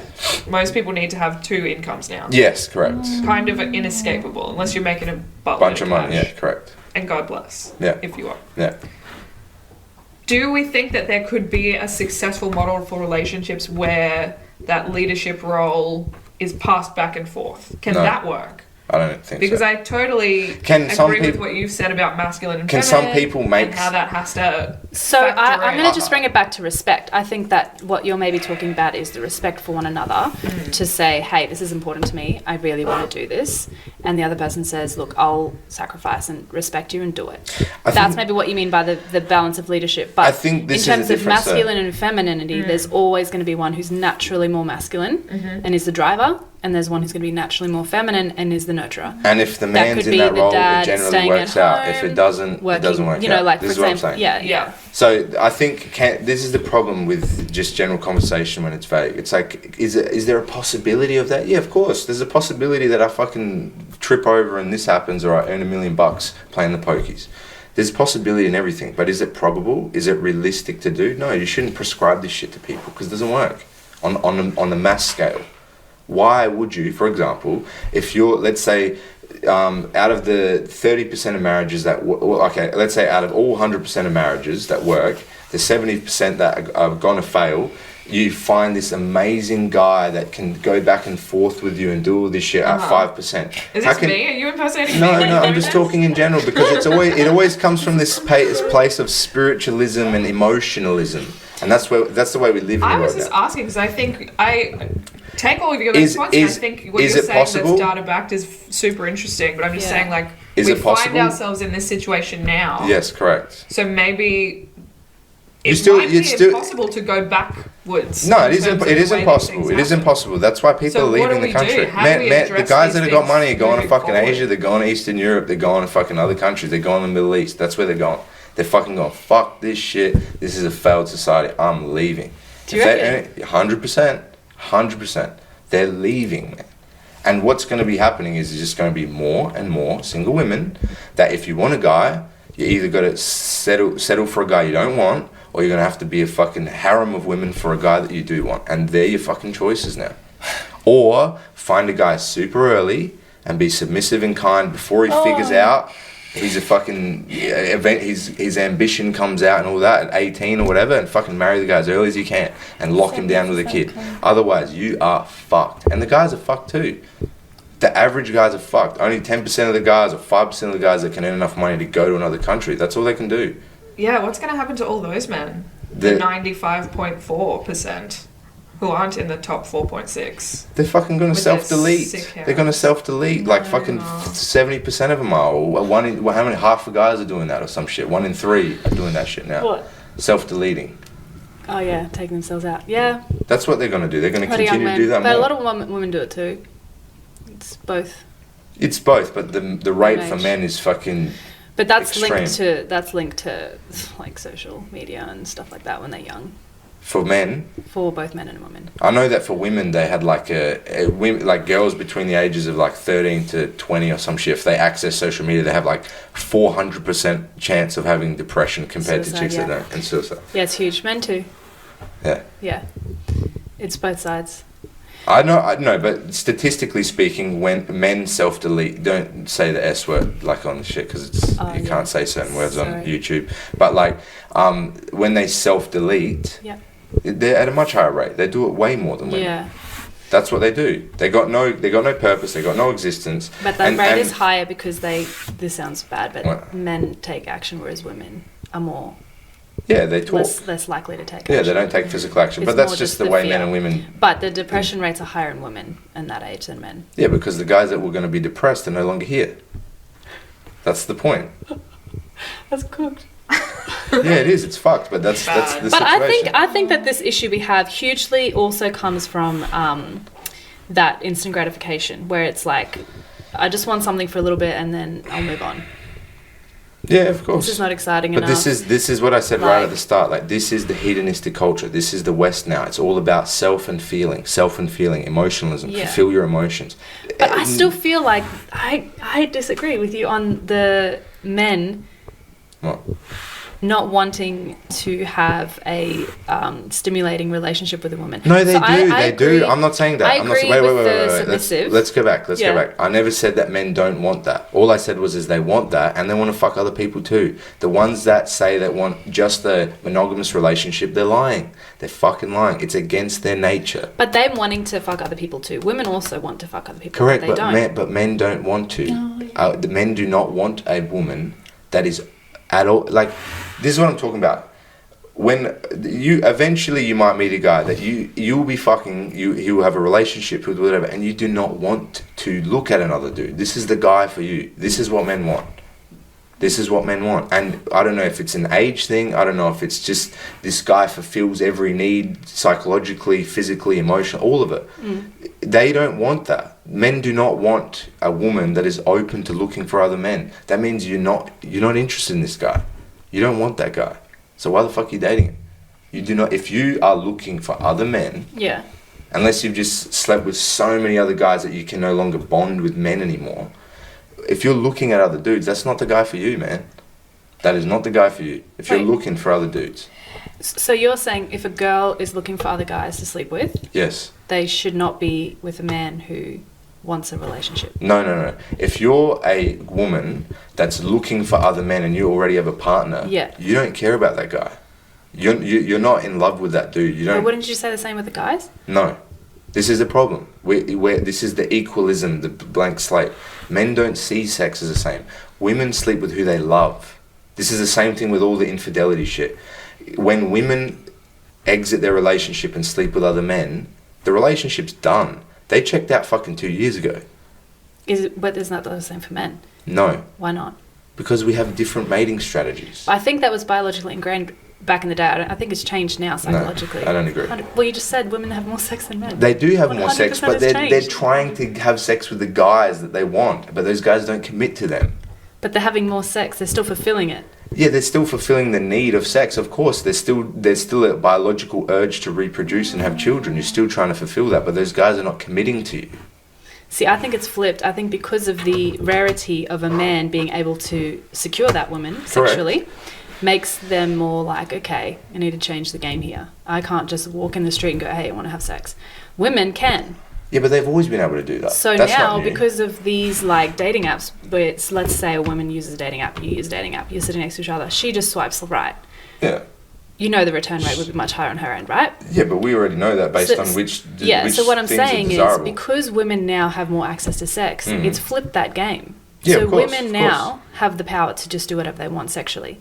No, they don't, because their goal is to fucking have a marriage and a relationship eventually. If you have 90% of women, you line them up and say, hey, who wants to have a relationship and a family? They all say yes. Yeah, but if men over a How are you certain gonna age, I can guarantee if you do the same thing, they would say the same. No, they won't. They'll have a kid and 100%. they'll have 10 partners. I'm telling you right now, they will not. You're asking a dude that's speaking But if you openly look to at women who cheat on men Yes. in marriages, it's mostly women.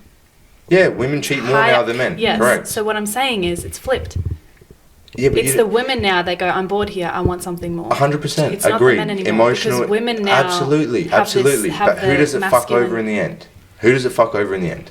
Who's the one with all the power left at the end? The man, because the woman gets everything. No, it doesn't. No, Yes, it they doesn't. do. Do you know who it fucks over? All women, all men, except the top 10% of guys. They do whatever the fuck they want. And they have a wife that stays at home and lets him sleep with other women. He has a kid with her or a second wife. And it's fucking back to kings and sultans. That's what's happening now.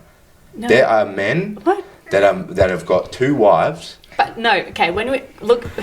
This is what it's looking at- reverting back to. No, we're looking at generality, Yeah. like you said before. Yeah, you're talking about the average man? Absolutely, they're fucked. Yes, I'm talking Correct. about the average men. 100%. That Completely 10%, fucked. that's great. Whatever. Those men are kings. I know, but let I'm them just be I'm kings. talking about the overall dynamic though. You're talking about the average, just women in general, men in general, Yeah. and then we're talking about a small subset of men that all the women want. They have all the power, that do whatever the fuck they want. They're the ones still in control. What's changed? Nothing's changed. Feminism has just recreated the fucking patriarchy. Old school fucking caveman patriarchy. That's all it's done. You just gave all the power back to the fucking most attractive guys, most desirable guys. That's all feminism has done. It hasn't done anything positive. Maybe initially, all right, all the rights and all these things, and actually not even rights, laws, applied laws. Okay, you can But then, I vote don't know, if you go can and do look at this. the data with these successful men that you're Yes. talking about, when they reach a certain age and you look at the data, the divorce and cheating rate, either A, is initiated by the women, or B, isn't happening to successful, high quality, high Yeah, functioning, because they're intelligent fucking men. old when they decide to get a chick. They're 60 years old. That's No, why, because they're- they've been fucking no, around. I'm talking about like men in their 30s Yeah. who are intellectually advanced. They're fit, they're healthy, they're financially stable. They're the high functioning. Well, they're not, because if your divorce rate drops down to 20% because you're making 250 grand a year, that doesn't reflect the data. What are you saying? As they earn more money and it's become harder to replace, the less issues they have. Yeah, but they're not getting divorced. Who's not getting divorced? These top people that you're talking about. Yeah. They're not fucking around other women. Correct. They're That's the point staying I'm making. committed. Correct. So you're saying that all these women want these 10% that are Yes. fucking everyone? No. I'm not saying, no, I guarantee you, these guys are not, they have some agreement with their wife. They're fucking other women. Maybe there's a small I don't percentage of them. think so. I think, I know many guys like that. Yeah, but see, again, this is a personal experience. It's not a versus data. personal experience. I'm talking from a male perspective in a general idea. Men want to sleep with lots of women. So do women. They do. They're not the same. Not the end goal. Women get more. So men's biological testosterone or whatever, sexual drive, really high in their 20s, drops. Agreed. We already established women's that. flipped. Agreed. But again, So women, when they Agreed, marry, agreed, they agreed, want to start agreed. fucking everyone. you're still looking at it as we're the same. That's the problem. We're not the same. Men don't fucking want a marriage. A marriage is for women. Men want to have kids and have a devoted partner. Yeah, of course. They don't give a fuck about marriage. They don't care about any of that shit. What do they care about? Having sex with lots of women and having a completely devoted individual that is only for them, that no one else has anything to do with. That's what they want. Is that fair? Is that sexist? Yeah, probably. But that's reality. That's what men want. I don't think that changes men wanting to have sex with everyone later on in their lives. Yeah, maybe they don't want to sleep with everyone and do all this stuff, and they want an individual, one individual for them. But they're never going to lose the desire or the satisfaction of having sex with other women. And maybe they don't do it as much, or they stop for a year. But here and there, they're going to step out. I'm telling you, guys that are earning 250 grand plus a year, these ultra fucking successful guys, they're either lying about it, they have an agreement, and she knows about it, or she just turns a blind eye to it And and the same ignores for it. the women that maintain their beauty and they look youthful when they're older, they still go out and have sex with other men. Why not? Yeah, they might, but then the guy will leave. Not always. If he finds out, he will. But then isn't the same for the woman? She finds out, she'll leave. You can't replace the guy. It's a small percentage of dudes. Well, okay, get rid of But him. also, Yeah, like, and divorce then laws are skewed heavily towards women. correct, they are. Yeah. So if you're married to someone who's making that That's- much cash, that's- and you want to leave, and they made the money while they were married to you. You're Yeah, on a pretty good wicket. Yeah, correct. So And why wouldn't you? what do you mean? Why wouldn't you go out and fuck? You leave, take your 125. Yeah, a year, well, and save that's them up to very them. much. That's up to them and their structure. Maybe puts in a family trust. Who knows, man? That's besides the point. Yeah. The point is still men want to sleep with other women. That will not change, no matter what age and what. Now, whether they actually go and fulfill that, that's up to the individual. But what do they actually want to do? They want to fuck other women. Do they do that? Some of them lie about it. Some of them have an agreement. Some of them have 3 wives. Some of them have this. Some of them have families in different countries. Some of them blah blah blah. They still want to sleep with more than one woman. That's it. And women. And women have that dualistic mating strategy. So when they ovulate, if that guy doesn't fulfill their sexual needs or their whatever, yeah, they might step out 100%. But this is why those guys that are attractive, fulfill you sexually, emotionally, earn enough money, blah blah blah blah blah. A lot of women will happily sacrifice. Listen, I'm gonna look after you completely. I'm gonna do everything as a man and be traditionally masculine man, but I'm gonna sleep with other women. And some women go, oh my god, I go in there, and then other women go, okay, I understand. Or they go, listen, I don't want to hear about it. Wear a condom, whatever. There's give and take in everything. The problem is, and this is what I am kind of getting at, is the feminine view is that, well, you need to change for me. Why the fuck are they going to change for you? They're the ones in control, man. They have all the leverage. They're not going to. You have to change your view when you go into relationships as a chick. I'm not saying that you should let your partner sleep with other men. That's up to you to decide. But I'm saying the leverage that you think you have, you do not. Because what's attractive for men? Youth and beauty, reproduction value, submissiveness, whatever. You're on a time clock. I'm not. Men aren't. At 60, I can get a 25-year-old. Yeah, this is true. That's the problem. The dynamic is fucked. Because people don't understand the reality. Man, I spent like 3-4 years like researching this shit and understanding, because you have a relationship, doesn't work out, then you look at your parents and their friends and this, and you're like, what the fuck's going on? Why can people not figure this shit out? Yeah. And then you research and you look into it, and it's like, we're fucking prescribed the completely wrong thing. The shit that we're told doesn't make sense. It's wrong. They're telling us the wrong shit. And then you go, why are they telling us the wrong shit? Oh, because it's a financial gain. Because we live in a capitalist society, because blah, blah, blah, blah, blah. There's no religious sex. There's no shame in society anymore. Do whatever the fuck you want. You're still an integral person of society. There's shit on the internet, like the gay out documentaries, where it's like a minor attracted person. No, that's a degenerative person with a mental illness that's attracted to people that are children. You can't. Where this inclusion shit is fucking ruining the world, man. So you're thinking that there's no such thing as equality. There's no such thing as equal partnership. The only way to do that is to push someone else down or force someone to fit into a square peg in a round hole. You're forcing men to be a certain way, and if they're not, they're punished socially. That's why men don't have ambition. They're fucking pathetic. They jerk off. Blah blah blah. Is it all of them? No, but maybe half of them are doing that shit. So what are women going to do? Marry these guys or fucking have a guy that has 3 girls? He has a wife and 2 side chicks. Fucking, they're your choices now. I don't think it's that black and white, but I do see what you're saying. I'm pretty sure it's that black and white, man. Again, you always talk from a place of probability, of possibility, because you're approached by men, because you have so much access. You're like, oh, how can one of these guys... Yeah, they all want to fuck, though. 90% of them just want to fuck. A small portion of them want an actual sustainable thing. And even the ones that want a sustainable thing, they still want to fuck other chicks. We've reverted back to caveman times. I'm telling you, there's no rules anymore. There's no rules on men. So when you look at like our parents' generation, do you think that... Because if you want to talk about the ruling stuff, well, you should all be virgin women then. If we're going to have children, you've got to be all virgin women. Yeah. This is tradition. I'm only going to sleep with you, and not going to sleep with other, or you should all be virgin women then. That doesn't exist. So how can you hold men to a traditional standard if women are fucking completely away from that? That's not... Why? Why are they going to accept that? Doesn't make any sense. So you think the whole relationship, marriage, it's done? In the West, it's fucking dead. 100%. There is no reason for men to get married, and most of them don't want to get married because they're afraid of what you just said before. I'm going to marry this chick, eventually she gets pissed off with me and she fucking takes my shit, or half the shit that I have.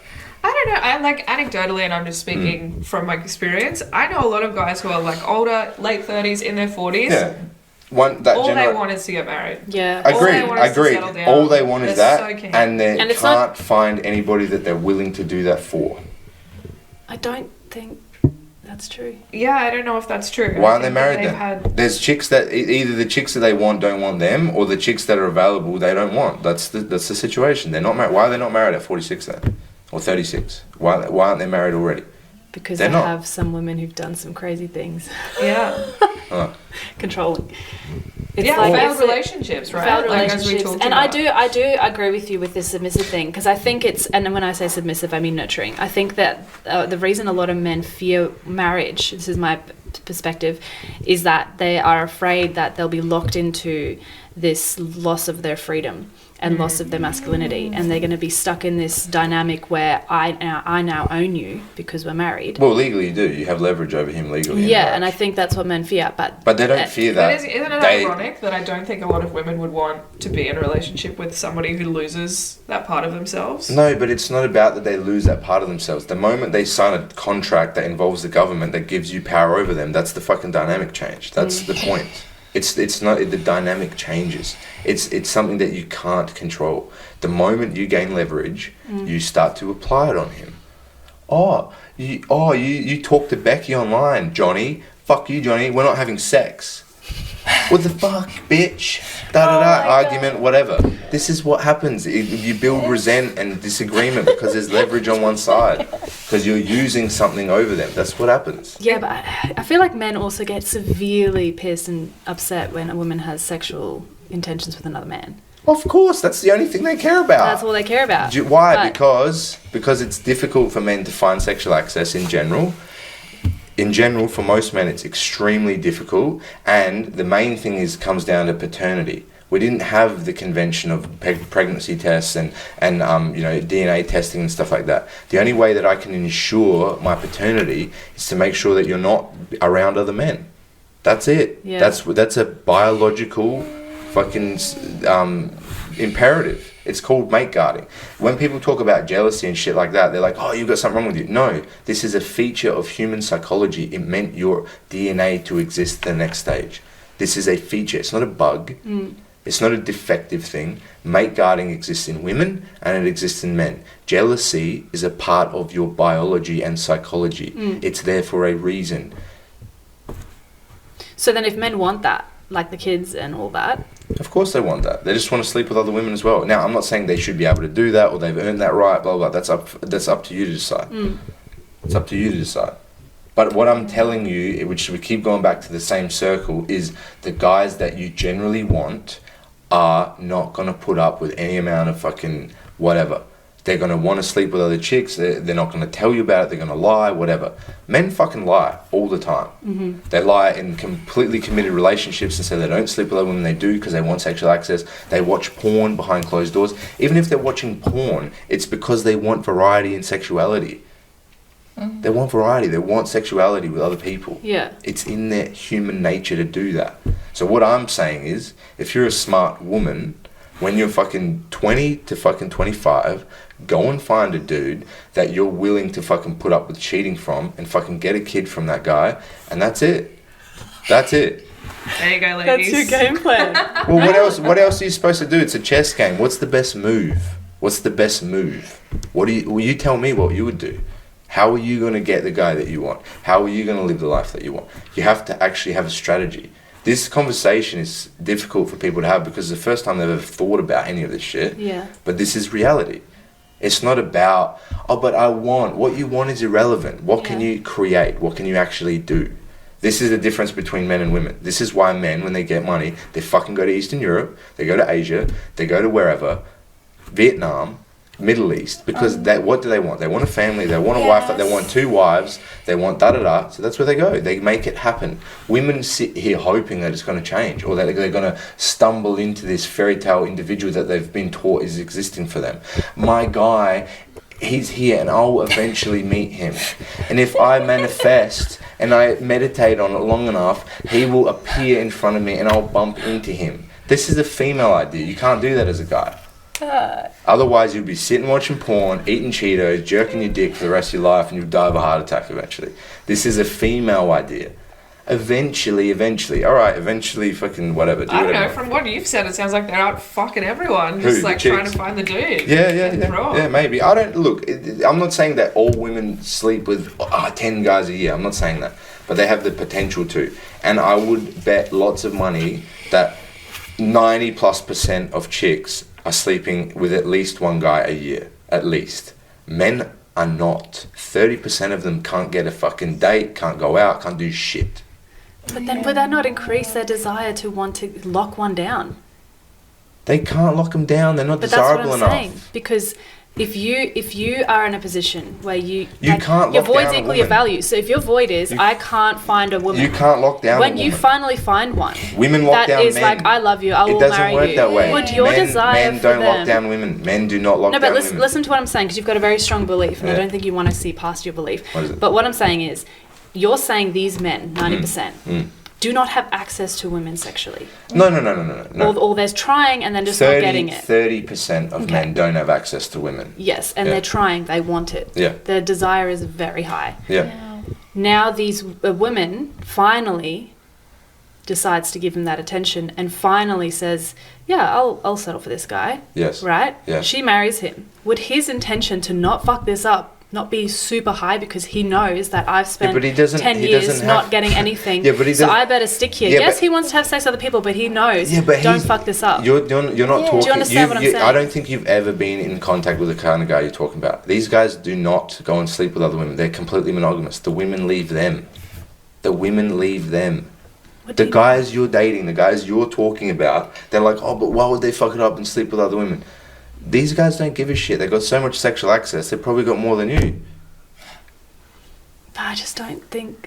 But you were saying that you think that all men in a relationship want to fuck other women. Yeah, but that doesn't But mean are we that they're even going to these fulfill guys? it. This is what I'm do trying they to want to? find out. Yes. Do they So, want to? okay, Yes. well, now I'm not we're saying that they're getting going to into an feel that. interesting I'm not question. saying that they can. I'm not saying they have the capability of fulfilling that. I'm not saying that they're going to fulfill that. I'm not saying that. The problem is these guys that you're talking about that are the middle fucking 50% or whatever, women divorce them. They're not ambitious enough. They're not tall enough. They don't make enough money. I settled for you. Fuck this. This is shit. I love and then they Anton's go out and find somebody else. This is the data, man. I'm just relaying the facts. In a cool voice that I enjoy. Good. Okay. Do you think it's a problem if you're thinking about like if you want to have sex with other people, Mm. if you're in a relationship and you know what I mean, walking down the street, you see someone hot, you're just like, damn, shorty, is that a problem? I don't really take a huge issue with that. I think acting on it is very different to having. Yeah, thoughts about it. I agree acting on it and all of this stuff, but I still have an. And I think women are doing that just as much as men in relationships. 100%. I might add. Yeah, agreed. Some daddies are hot. Damn, Jed. But what I'm saying is also, there's a lot of statistics and data based on how many sexual partners you've had and how that's going to lead to this and that. Women and men are affected differently sexually through sexual activity. It does not have the same effect on men. The more sexual partners women have, the less likely they will ever be in a committed relationship or a long-term marriage. That's the data. The more men you sleep with, the more you compare all your experiences to the most masculine guy, the guy that got away, whatever, blah, blah, blah. Mm-hmm. So the problem is you're always going to dote after a particular individual or whatever, and that's always going to be in the back of your mind, and then that causes a lot of marital unhappiness. Does that happen for men? No. Men pick the women. Women men. Go out and look for the women. The women say yes or no. They're the gatekeepers to sex. We start relationships with sex. Yes, we had sex with you, and then most guys, the first girl that opens up and has sex with them, they will commit to that person because they've got no other sexual access. The other guys that most women actually want, they have a lot of sexual access, so they have sex with a chick first and then see what she does and goes, she's going out all the time. She's got a lot of photos on Instagram. Oh, she does this, she does this, she does this. All right, we'll date a little bit, but we ain't having a kid. We're not having a marriage. I don't know. I've heard guys talk about the one that got away. Yeah, maybe. I think that's a common that thing might be for emotional. men and women. So can I just go back on that? So you think that men, these ambitious men, the threats to them what would you say are the threats? What do you mean threats? Like you just said, so this girl goes out a lot. She does Instagram. Not she threats. does It's this. not threats. It's Well, what like, they what find is attractive. what is the things that goes? This is a wife. The versus most this is- unattractive thing that all men do not like is women that advertise themselves sexually in any way, shape, or form. They do not want to think about you with any other man ever. They don't want to hear about your sexual experiences. They don't want to know how many guys you slept with. If you've got an OnlyFans or provocative shit on the internet, good luck. Most guys will accept it, but guys you don't want. The guys you do want, look at that shit and go, fuck that. Yeah. They don't want any amount of hoe. They don't want anything to do with men and other sexuality. They don't want to hear about it. They don't want to know. Is there a small subgroup of men that maybe are swingers or crazy fucking dudes or whatever? Yeah, maybe. But most men, swingers, all that, covered the exception. I'm joking. I'm like, wait a minute, why are you looking at me and saying swingers? Because I'm still I'm not saying yeah, exactly. No, because I was waiting for you to come up with some exception. So I was like swingers and whatever. So they don't want hoes. They don't want hoes. They don't want hoes. Why do so many of the world's elite men have wives who advertise themselves sexually so frequently? Which high value men are you talking about? Like, do not very, very well off men date models? Yeah, but that's a business. Did Hugh Hefner not run the Playboy Mansion? Yeah, but he had. But how many a lot of partners did he have? successful men do have model wives. Wives who are very very 100% sexualized agree. online. 100% agree. But they're doing it for different purposes. They're getting some financial gain most of the time, and that's what they were able to get selected off. Most guys don't like that. And like, for example, let's use a good Would example. you say most insecure guys don't like that? What's insecure? People who are afraid, like you said. What are they afraid of? Like if you're a high Why value, is that not a sexual preference? If you're Why like, is it insecurity? say if you're the 10%, you're not going to be insecure. So you're, yeah, but it's you not don't about worry security. About it's not that. about security. I don't find that fucking attractive. For me, that's gross. That's unattractive. That's the most repulsive thing any woman can do for me. It completely turns it off. Not interested. And I have even if she was a model, high functioning, everything you want. If she does this that. is when high value men marry these women a lot of the time. What do they say? They say, "Hey, listen, baby, you're going to be my wife. I make this much money. You're going to stop modeling." No, they don't. They're still. A lot of them do. A lot of them do. I would say that. Because they don't stop modeling. They keep modeling. Yeah, but how many of them stay married forever? How many of them stay together and have children? Look at the Leonardo DiCaprio. As soon as they turn 25, new one, baby. They're all models.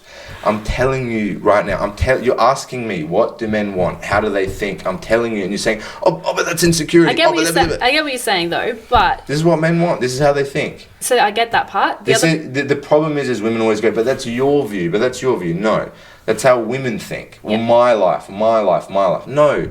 Men think this. Okay. Men think this. I have heard this. Do they say that ever? Yeah. Do they say that ever? No, because if they do, if I say this shit and I had a corporate job, I would go to your department and be like, "You're a fucking sexist. This is his third warning. Get the fuck out." That is what would happen. Yeah. I don't have that problem because I work for myself. I don't have that issue. Yeah. Good for me. Woohoo! I can say whatever I want. Yeah.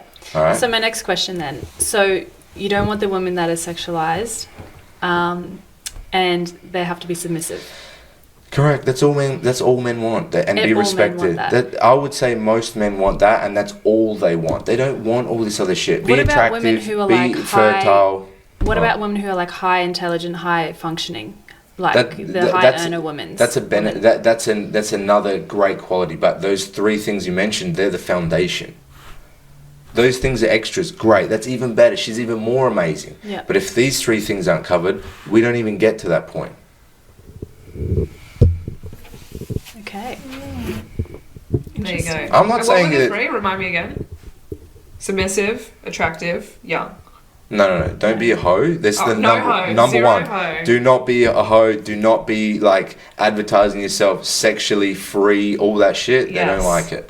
I'm telling you, for marriage and shit like that. So no hoe. Particularly when there's a view of other men being involved. Like on the internet, you're talking to other guy, you got 50,000 followers, and you got bikini photos. Like they don't find that. They will bang you. They will have sex with you, and that's what all these women say. Why can't I find a nice guy? Well, how are you advertising yourself? Your vagina's on display. Mm-hmm. Why do you think they're not going to go there for that? You're literally advertising for that. When you talk about marriage, men look for low-key, quiet women. They go to church groups, they go to this, they find this woman that's submissive, that's quiet, that does all this stuff. She might not be the most attractive. She might be a 7 out of a 10. Yeah, but the 10s and the 9s, they're getting railed by, movie stars and fucking athletes and this and that. They've had 400 partners, 100 partners, 50 partners, whatever. They're probably not going to have a functioning marriage. But this girl that's 25 years old, that studies and works at Coles, we have no problem dating a woman like that. Women can't date down, men can. We will happily devote our life to women that have no finances because they're going to fulfill what we want, which is be all those things we just talked about. But the problem is we have more time to understand and figure this shit out. You got until, 35, 40, until you lose all your eggs, then what? Now how viable are you in the sexual marketplace? Yeah. You're not. Because what do we want? Youth and beauty, reproduction value, children, little warriors to take on our name, blah, blah, blah. Men and girls and boys. So women then, their kind of game plan should just be, like you said, find a man in their 20s and fucking pop a baby out. No, Lock them down. No. I want to find a rich man. Correct. Do you know what I'm saying? I'm saying, sweet baby like, money. look, this is best case scenario, blah, blah, blah, right? Best case scenario, if you want to have family and children, whatever, that's the best way to go by it because you're going to be you're going to be the best position for it. Because you know the fuck thing is if you're just nice to men and somewhat submissive, you're already so different to the average girl. Like you will be able to find whatever guy you want. Wow, that's so in interesting. the West. I've actually heard that a few times. If you just, like, for example, instead of, like, combating me on what I'm saying, and you took a notepad and you did this stuff, and then the next date you went on, you guys had a good night, you slept over his place, whatever, and you cleaned his house the next day, that guy would never leave you alone. He would be like, what the fuck just happened? She just made me breakfast. She made me a coffee. And this is, fuck. This is the shit that, like, mums used to teach their daughters this shit. Like, how to be attractive for men, how to be a woman. Doing nice things is like pretty universal, isn't it? Yeah, but how many women do that straight away? They're like, I want some commitment, I want some of this, I want some of that, and the guy's like, fuck man, she's kind of okay, but she doesn't really offer anything outside of sex, she doesn't add value to my life. Well, she's hot too, and then they bang her, and then, I don't want to commit to her, I'll bang her. Again, these are guys that are, maybe in the top 30-40% that getting chicks regularly, whatever.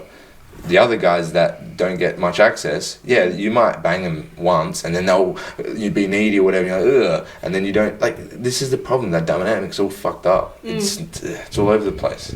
But you don't think that, like, the women doing certain actions that present commitment, like, for example, cleaning their room, making them food or that kind of stuff, really early on, because from experience I've found that stuff like that, or even conversations around that or whatever, the too kind approach can scare men off versus the, like... Yeah, well, fuck, what do you want a guy...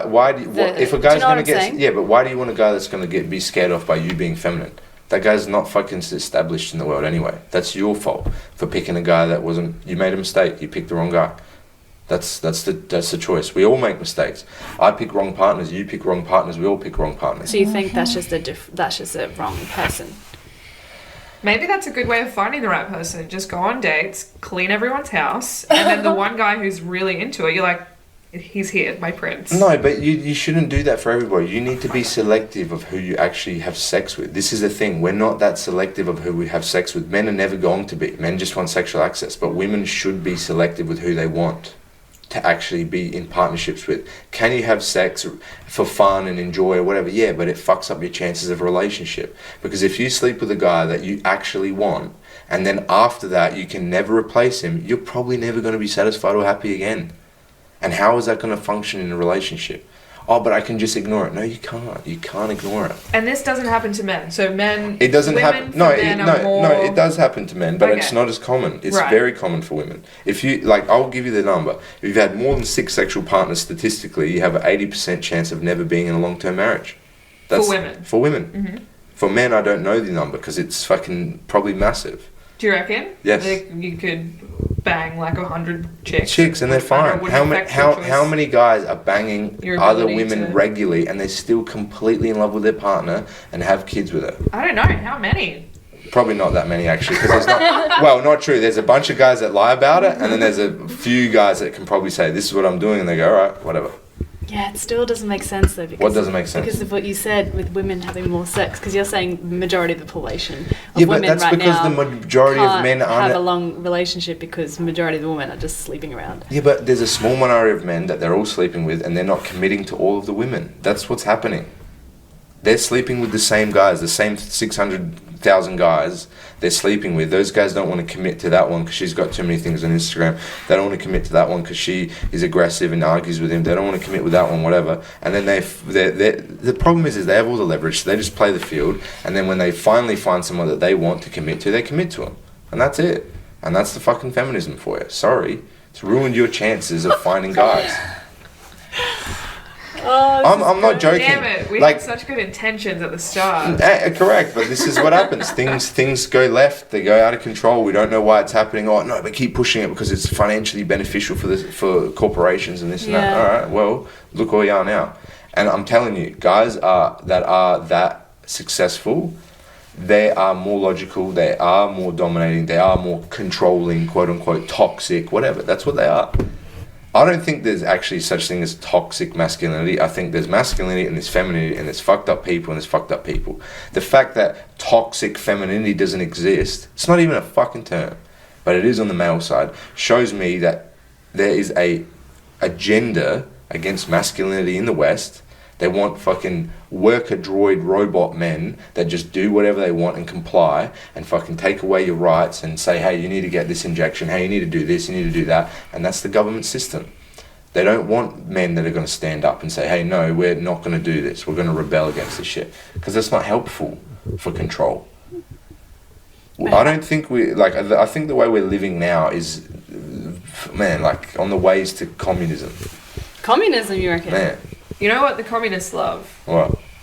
Women staying at home. Do they? Do they? I don't know. I'm just saying this might solve. Eventually, it'll go full circle, and that's what's going to be happening in these Western countries anyway. Like, man, this shit is. I don't know. I think capitalism's doing all right. I think it's going to be around for a while. I don't think. I think we're moving towards virtual reality, and none of this is going. You're going to all metaverse. No, what's we'll be cleaning people's houses in the metaverse. What's happened historically, and this is why people say like, oh, we've never. What about the matriarchal societies? Well, there's no recorded history of matriarchal societies. Why? Because patriarchal societies like fucking Russia and China that focus on infrastructure and military and all of this shit, they eventually go, hey, that country over there has got a lot of resources, but they haven't been fucking really maintaining anything really because they're infighting and doing all this social shit. Let's take that shit over. And that's what's happened historically.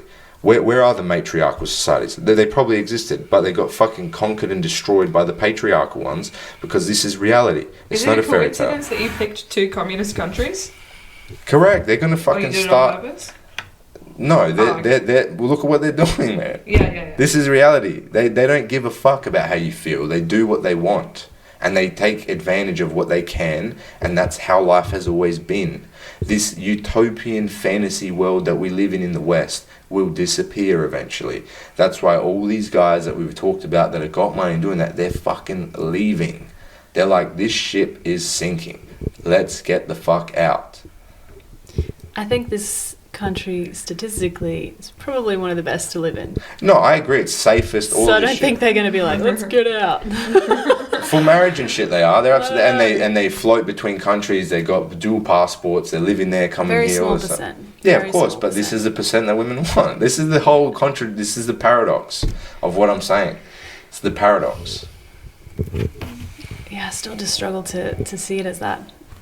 So, but what do you see it as then?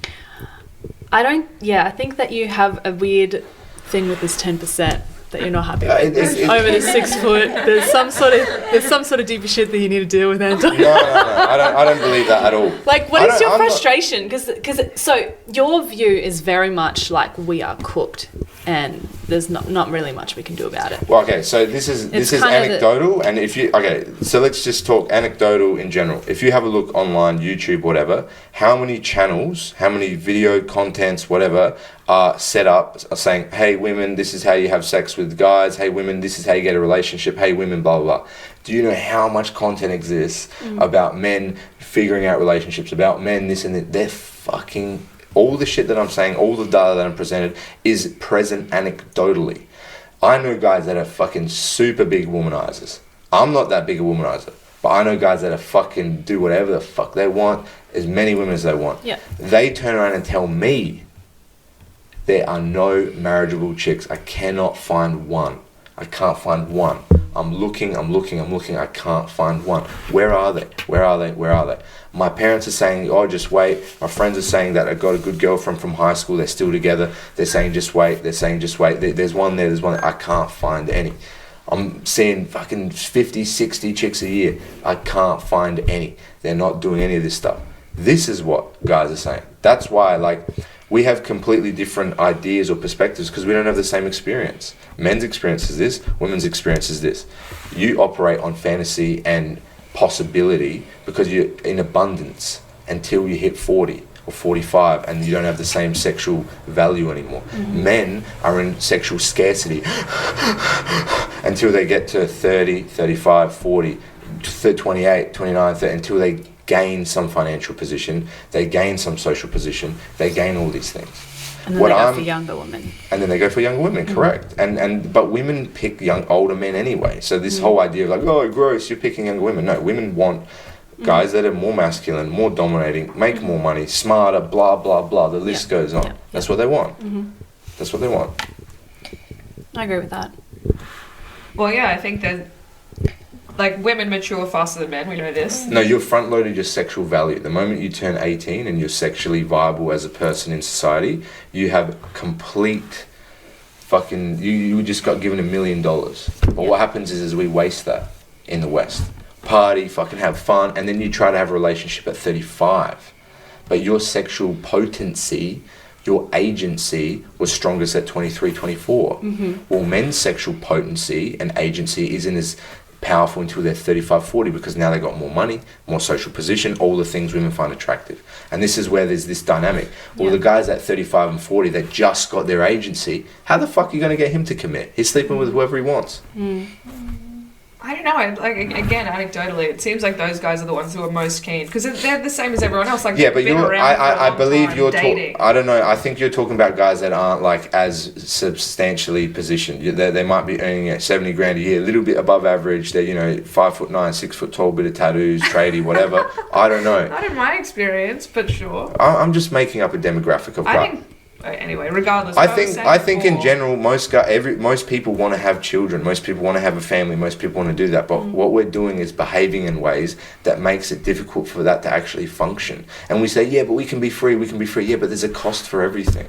There's a give and take. All right, you want to party and sleep with a bunch of guys, well, that's going to cost this. All right, you want to devote your life to a career and do that, and that's going to cost this. Oh, you want to be a stay-at-home mom and do that? All right, well, that's going to cost this. Your freedom. Yeah, that's what it costs. Everything costs something. I'm not saying you should pick either one. I'm just telling you there's a cost, and you have to pay it, and that's it. You can't have both positives and no negative. It doesn't work that way. And it's the same on the male side. You want lots of wives, and you want this, and you want that. Well, you better make fucking multi-millions, and you better be attractive, and you better fulfill every fucking facet of what you have to fulfill to keep a woman happy. You want to sit at home and play video games and be a dork and do all this shit, do whatever you want, but it leads to something. It costs something. What I'm trying to explain is people don't understand the costs anymore. They want what they want how they feel, not what is reality. That's what I'm trying to say. That's why I was getting a bit frustrated with the conversation. Because what I've been trying to say underlyingly is this is what it costs. This is what this costs. This is what this costs. This is what this costs. Pick what you want. But that's what it costs. All right, you want to make an OnlyFans and have multi-millions? Great. Once you hit 30 and you stop doing OnlyFans, find a guy that'll marry you. It's going to be a lot harder. I'm not saying you'll never do it. It will just be a lot harder. And then if it's the type of guy you actually want, probably won't happen. There's costs to everything. That's all I'm saying. And we don't get told those costs. What we get told is you can do whatever you want. You can have your cake and eat it too. Be party, do this, do whatever you want. And you're still going to have the perfect individual at the end. No, you're not.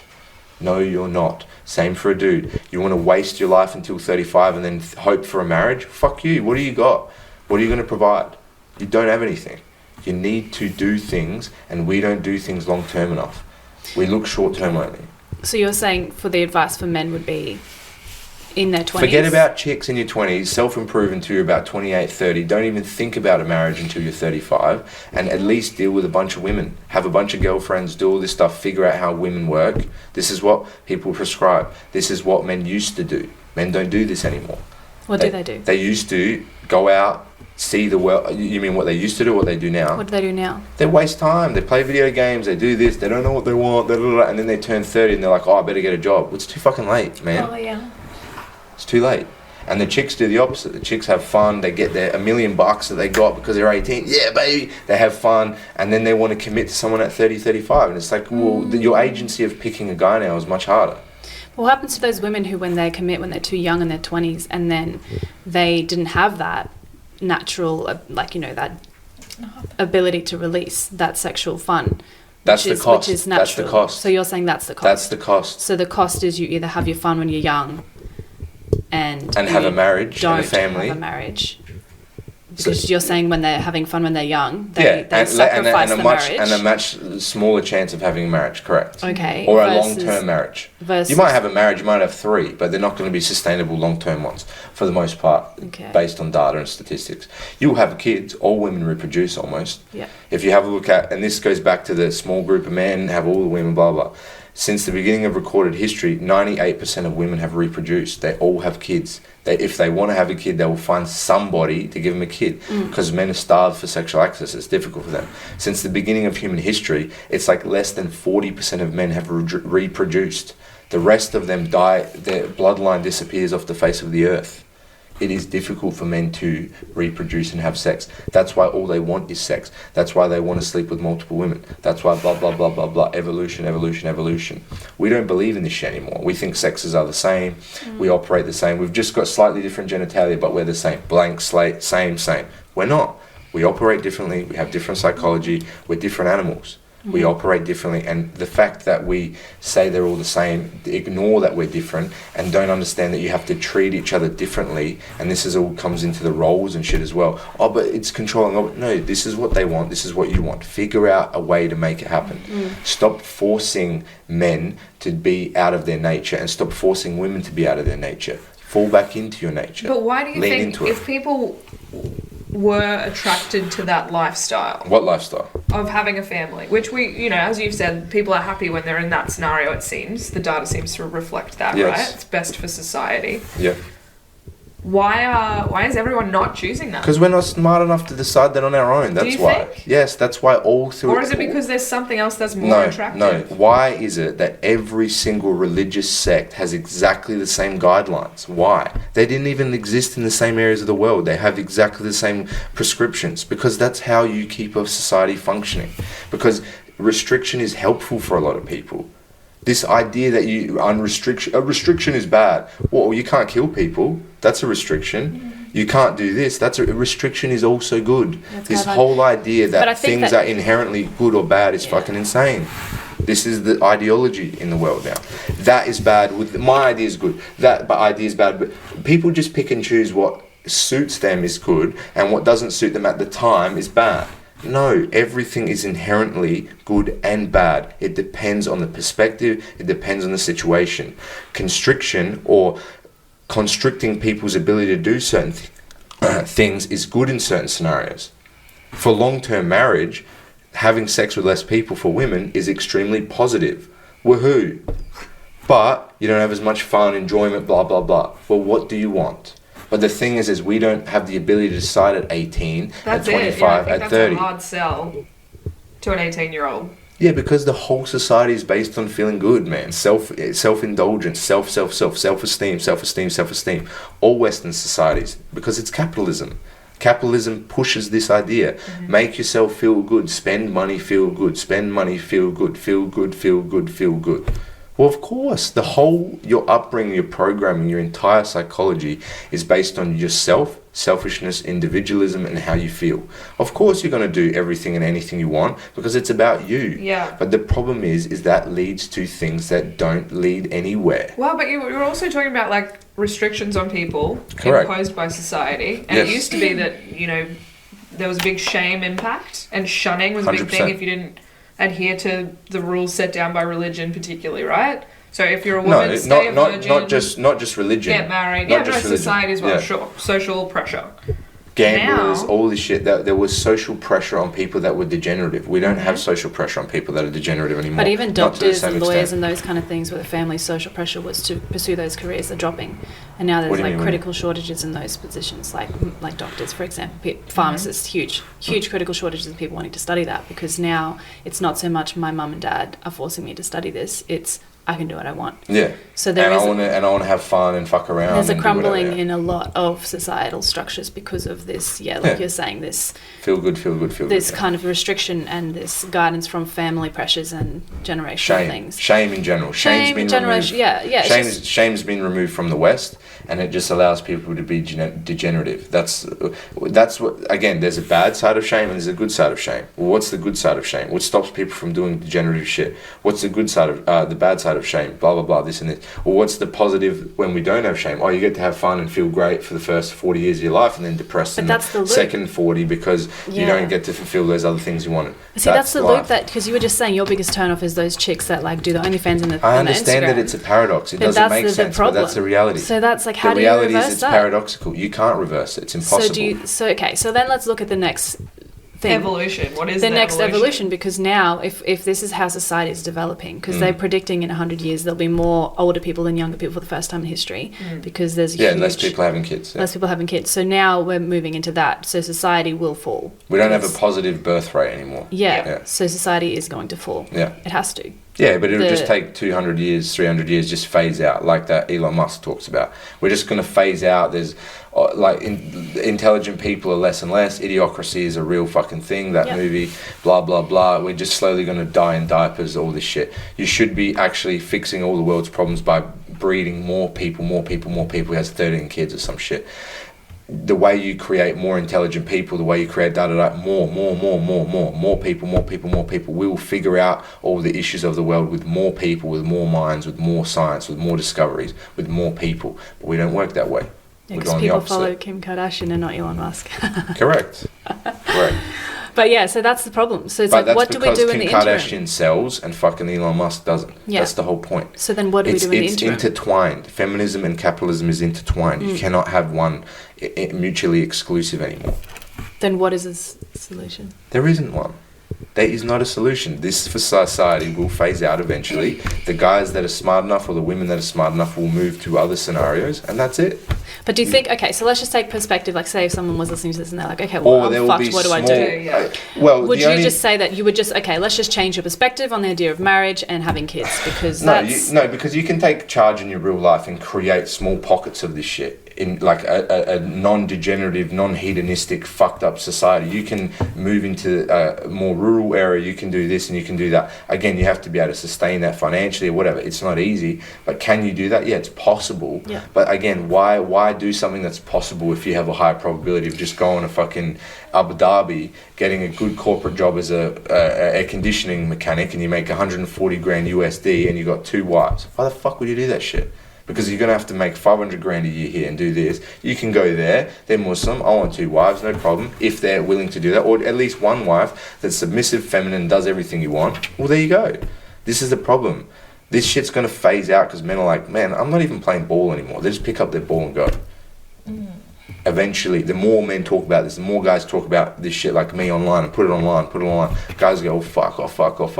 Well, what are they going to do? Well, either there has to be a change on women's side, which is never going to happen because they have their power and they have their independence and that's what they want. Okay, no problem.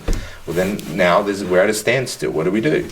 Do you really think that guys just want a woman who's just like a sex robot, like cleans your house? No, not a sex robot. Like I said before, they want someone that is feminine, submissive, sexually use attractive. the word nurturing instead of submissive. See, this is the point, but this is a part of the point. But You're it's emotionally triggered by a word. There is nothing negative about the word. It has a negative connotation because of some preconceived idea you have of it. Submissiveness is good and bad. There is no inherently evil thing.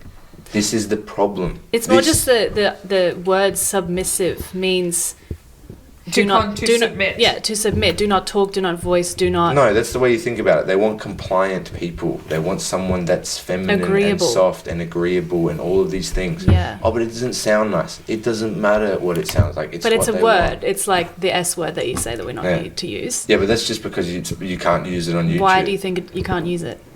Yeah, because it's offensive for people. No, because when it gets used in media, so Self-deletion. self-deletion rates actually do go up. There's a huge correlation. Yeah, there. okay, fair enough. And So words, the words that you choose to use, whether you like it or not, people have a connotation to it.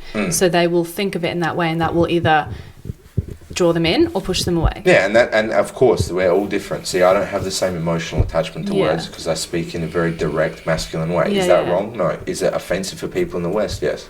But this is the way I got brought up. I got brought up by Eastern I'm not European. offensive by the word. It's just to me, like, it's more when I'm trying to understand your communication. Yeah. What I'm hearing from you, I'm putting in my brain as something that I think you don't really mean. Does that make sense? So if you say the word submissive, I think like sex robot. Like Yeah. I think like a quiet little Asian or like a quiet little Middle Eastern person that you were saying that's not Western, that just says, I will do whatever you say, and I don't want to Yeah, have but any they want them to influence. do that out of their own free will, out of their own adoration. They want you to just be completely devoted and in love with them and blah, blah, blah. That's what they want. Am I saying that they're going to find that? No, I'm not saying that. I'm not saying that you have to never disagree, that you never do this. No, but generally that's more attractive to them. Can I ask you this, Anton? Yes. Do you think that men want partners who they like have stimulating conversation with, or who they think are funny, or like Some might. have good chat? Again, you're talking more about friendship and stuff like that. I'm talking Don't about... you think you require friendship in a relationship? I think you require some friendship and some connection, absolutely, absolutely. But they're not selecting you off of that. They're selecting you off of the stuff we already mentioned for marriage. What's going to lead me to the most success in marriage? What's going to lead me to the most success Yeah, in but I having think a if you kid? ran a study on that, you would find that friendship and stimulating conversations or But why or can't value, things or in common, va- or values would trump submissiveness but, and... No. Why can a woman not be submissive and all this stuff and have good conversation? They Because I know can, women but do I'm that. saying if you have to choose one or the other. But why do they have to choose one or the other? They want that first. They would choose submissiveness and all that stuff first. I'm telling you now. I don't know. Because they will talk to their male friends for a If you stimulating conversation. They will do this Do you whole think, I don't know, idea. in the context of a relationship that you're going to have with someone till the day that you die, What and a lot of this people, is, this is a Western view. You want everything you want emotionally from one individual. You can't get it. No, I All right. agree. I I want actually a wholeheartedly wife. agree with that I sentiment. want a wife. I want a wife. If I need stimulating conversation through male friends, I will go and do that. I want a wife. This is how men think. Do all men think this way? No. But lot that's of not them- a wife, that's a servant that you're It's explaining. not a servant. It's not a servant. That's what I was because thinking. a wife Yes, I was is thinking a the same. life partner. A life partner Correct. is someone that you have similar values. You Correct, you and all of that can stuff's have in there, and you conversations talk with- and you do this. But I don't need to have deep, lengthy conversations like you guys are talking about. That's a female thing. That's how you guys talk to your friends. That's what you do. Men don't speak that way. Most men that you've been in relationships with go, yeah, okay, oh, that's interesting. We've had a pretty And then you long go, "Oh." chat today, Anton. I know that we have, but this is an adversarial conversation about Just- conflicting yeah, but views. when It's very volatile and interesting. When you look at successful relationships, You couldn't have a relationship with a guy that talked with you about this shit every week. You couldn't. It would be too conflicting. I'm yeah, but telling you could laugh with them every day. Yeah. Yeah, of course, but what's And that I got to would do want to with have. the? I want to have this conversation. I would want to be able to have this Yes. conversation with them, right? I don't agree with that shit. You should not argue with women. Don't argue with women in relationships. It's not helpful. It just creates bad energy and a bad vibe. Don't do that shit. It's not helpful. Robust discussion off the table. No hoes No hoes. and no disagreements. No, you should be able to disagree Anton, I think politely that and respectfully, that- but I don't think you should. I don't think this is a respectful conversation. But I don't think disagreeing like this so strongly, because this is a part of your values and your views. Yeah. If you had this type of conflict in a relationship, which is what most men have in the West compared to the women, it doesn't work. I'm telling you now. But when you Because- have conflict, what works is having humor or having, values or having an intellectual understanding between you two Yeah, I to agree. move past it. I Not agree, someone who 100%. just says, "Oh, yeah, I'll just be quiet. You're right, and I praise you, and you are my God." But when, yeah, Like Yeah. that's the picture that you're painting. No, Do because you understand what I'm saying? That is I a understand that you- dysmorphic Yeah, but ideation that you have. I think the dysmorphic thing is all women do the same shaming tactic here. They always go to the most extreme. Oh, you want a submissive woman? Oh, she doesn't do this. She curls up in a ball and she just does everything. No, that doesn't. You're just going to the most extreme. This is a part of the psychological programming. Right now, we're experiencing it. When a guy says, "I want not a compliant, non-combative woman that's somewhat nurturing, not submissive," you immediately go to like, oh, he just wants to control, he wants to do this. We're experiencing the programming right now. If I was like, hey guys, have a look at this shit right now, it's happening right now in front of your eyes. This is what I'm talking about. This is what men deal with. No, but I 100% agree with what you're saying, the combating thing, and women being like, no, I'm right. No, but you're jumping straight to the extreme. You always jump to the extreme on submissiveness and this and that, because that's what you've been taught by that men. If men want that, they're evil. They're encroaching on your ability to go and find sexual access from someone better. Your hypergamous nature is being affected. You can't go and find someone better when you have to agree with him and listen to him and do all this stuff. This is a programming of society now. How can guys have like conversations with their partners and say, I don't like when you go and spend time with Johnny, I don't like when you do this stuff, I don't like when you put all your stuff on the internet. Oh, you're insecure. That was the other word you used before. It's immediately to shaming language. They're not shaming. What you're asking me, what do I want? What do men want? It's not emotional. I'm not angry with you. I don't hate you. I don't want to control you. I'm just telling you, this is what I like. This is my preference. This is what I want. Male preferences are shamed. Female preferences are adored. Yeah, you go, girl. Get the hottest, most attractive, the best guy, the most money, the whatever. I don't know that we're shaming you, Anton. I think we were just trying to clarify what you said. Okay, but the clarification... Like the way that we clarified. No. The clarification is always the same. It's a pattern. So I know that it's a shame. It is a subconscious programming in women in the West, because every time you say it, it's the same response. How can... anecdotally, 100 women that you speak to all react the same way? That's an interesting reason. Oh, but it's because you're insecure. It's because you're controlling. It's because you're lesser of a man. No, it's because I don't like that shit. And I'm telling you right now, I don't like that shit. I don't find it attractive at all. It's a massive turn off for most men. But you can't say that, because if you do, you're all the shaming language words. I think I was more just curious as to where that came from, where that dislike came from. The dislike of what? Of the social media, and that's why I asked, is it an insecurity thing, do you think? It wasn't saying you are insecure. No, I 100% understand. But it's more just curious where these things stem from. But the fact that you have that thought shows me and shows everybody that watches this stuff how deep the programming is. Yeah. That's how deep it is. This is feminism. You're affected by any woman that's been born in the last 60 years is affected by this in the West. This is what you've been taught. And this is what helps to destroy marriage and family. And that's why society's fucked. Because most societies are built on family. The nuclear family. 2 parents, 3 kids. The nuclear family. That is what builds society. That's what makes society strong. That's why all these Muslim societies where they're having 2 wives and 10 kids and shit, they're going to be the superpowers in the next 30 years and shit like that. Because that's what's happening. That's what builds power. Not this separatism and shit. There's nothing to grow from. There's no new minds. There's no new ideas. There's no new nothing. It's just a what do you call it? You know what I mean? Like an incubator of just the same ideas, the same shit. It doesn't go anywhere. There's nowhere to go. There's no new kids. There's no new people. There's no new ideas. And the people that are brought up, because you have to actually separate the male and the female, that even if you do have kids, because you both got to work, no one implements any ideology into your own children. The government does. Your psychology is from your strongest influence. Well, your strongest influence is a society and the government. So they program you to be what they want. A perfect worker droid. But are the Western culture not the most innovative culture in the world? In what area? All areas, technology. Yeah, but is that continuing? Is that continuing, or are other people starting to surpass us? Look at America; they have been leading for many, many years.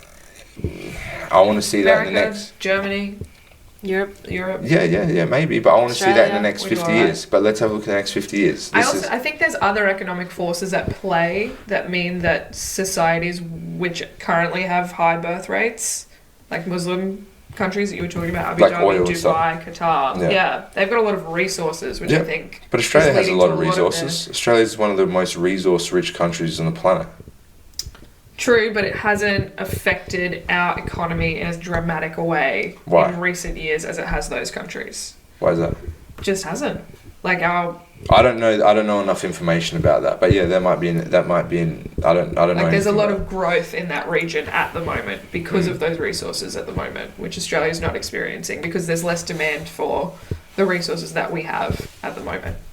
I'm not sure. That might be a factor for why they're having more kids because there's more money. Yeah, like literally. I disagree because there's poorer countries in Asia and stuff like that that are having the same experiences, and it's just because they're non-Western. They have traditional religious sects still. They still have traditional religious values. Romania, most of Eastern Europe is the same. So that's one specific scenario, but it doesn't reflect it across all those other areas. So I disagree. It's more based on the culture and the religion. Mm-hmm. Because how can you compare it to those areas then? But they're still having lots of kids. They're still doing. Okay, well that doesn't make sense. So But again, anecdotally, yeah, maybe specific to the Middle East. That's one of the factors, but it's not specific to Asia. It's not specific to the Eastern Europe. Mm-hmm. Maybe in the Middle East it is, but in those two other areas it's not.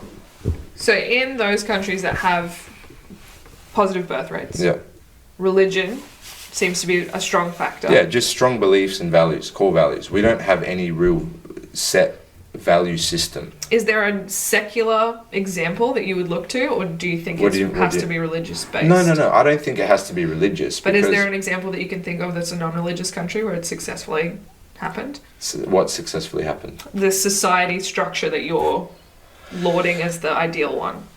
Oh, I don't know what the ideal structure is because I don't think that exists. I think that anything you pick is always going to have a negative component and a positive component. It just depends what you want. This is the whole thing. Like that's very Western view. It's like, what's the best? What's the best car? What the fuck? Depends what you want, man. What do I want? I want this, this, and this.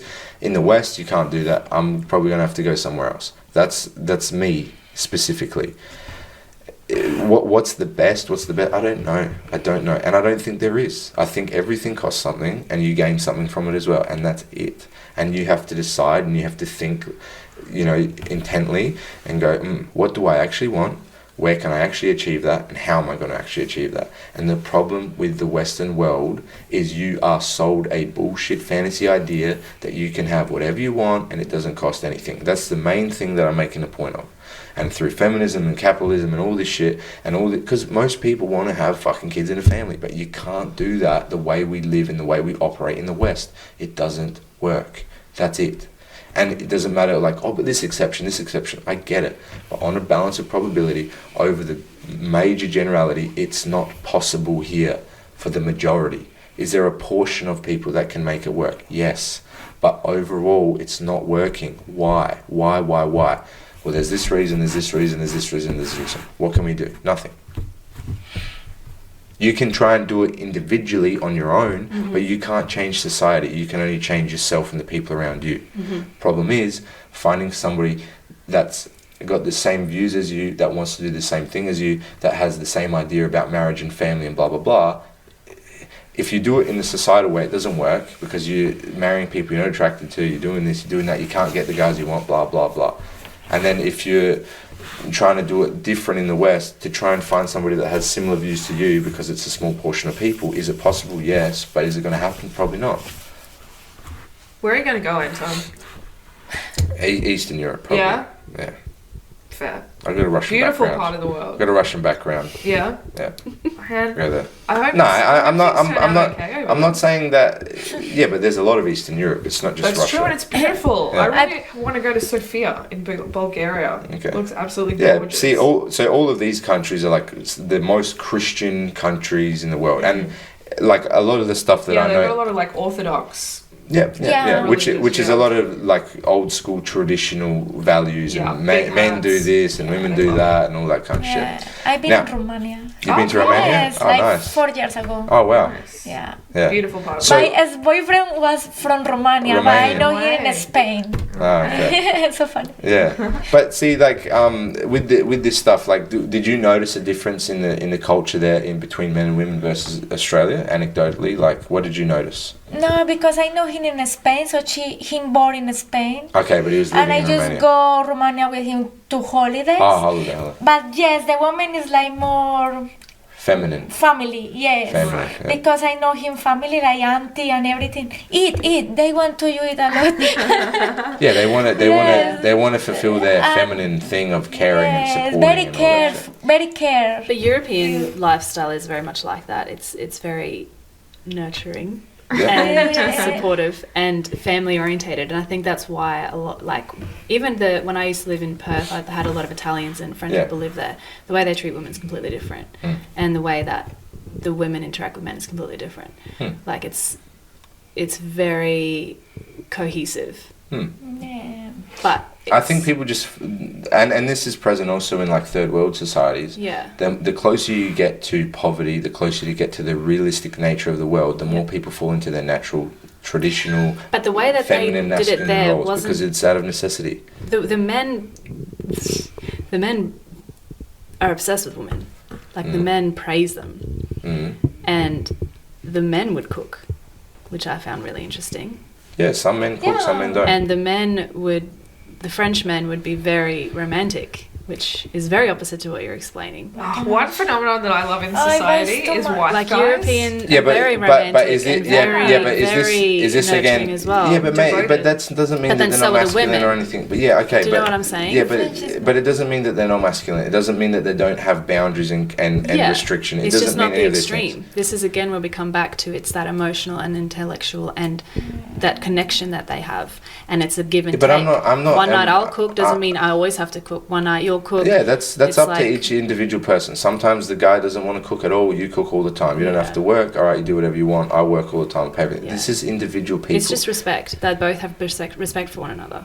I That's know, what it comes down but to. I don't think women being nurturing or submissive or whatever word you want to use Yeah. is disrespectful. I don't believe that at all. I don't believe men having boundaries and having constriction on what they expect from women and whatever, just like women expect from men. Yeah. I don't see that as abusive. I don't see that as controlling. I don't see that as anything. Yeah. The difference is people get into relationships. The man says, "Oh, this is what I want." Or you don't have to agree with it. You can say, "No, I don't want that. I'm going to leave." The problem is women want to stay with the guy. But I don't want to do that. I don't want to do that. So then leave. So then leave and find another guy that has a different view. And you're going to find a pattern. A lot of guys that you want to date, for real, they've got certain expectations. And this is what they want. And if you don't want to do it, that's absolutely your prerogative. But you cannot shame men for their preferences. And No, that's but a lot of what men don't happens. voice those. They voice don't their because they're wants. afraid that they will lose their sexual access. This is the whole conundrum and the paradox and all of it. Men lie to get sex. Men put up with whatever they need to get sex because they want sexual access.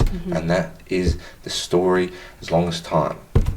They don't tell the truth. They say whatever they need to get into bed and have sex. That's what they do. So what do they then do if they want more than sex? Well, they have sex first and then they decide whether or not she's worthy of having a Okay, relationship they've with. made that decision. Now what do they do? What do you mean? That depends on the individual.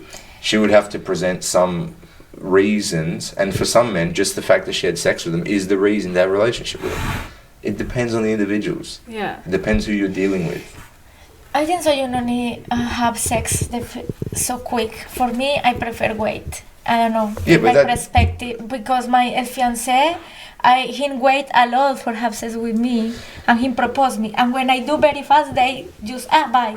You know, for my experience, for some my guys are experience, like that. it's You it's have better. to, but that's up to you to. Wait, that's- you yeah, know? yeah. You have to Yeah. decipher what that guy's like looking for one, because majority of guys are looking for sex. They don't. A lot of guys don't even want relationships. Maybe they will want one at 45 or 50. Who knows? That's up to them.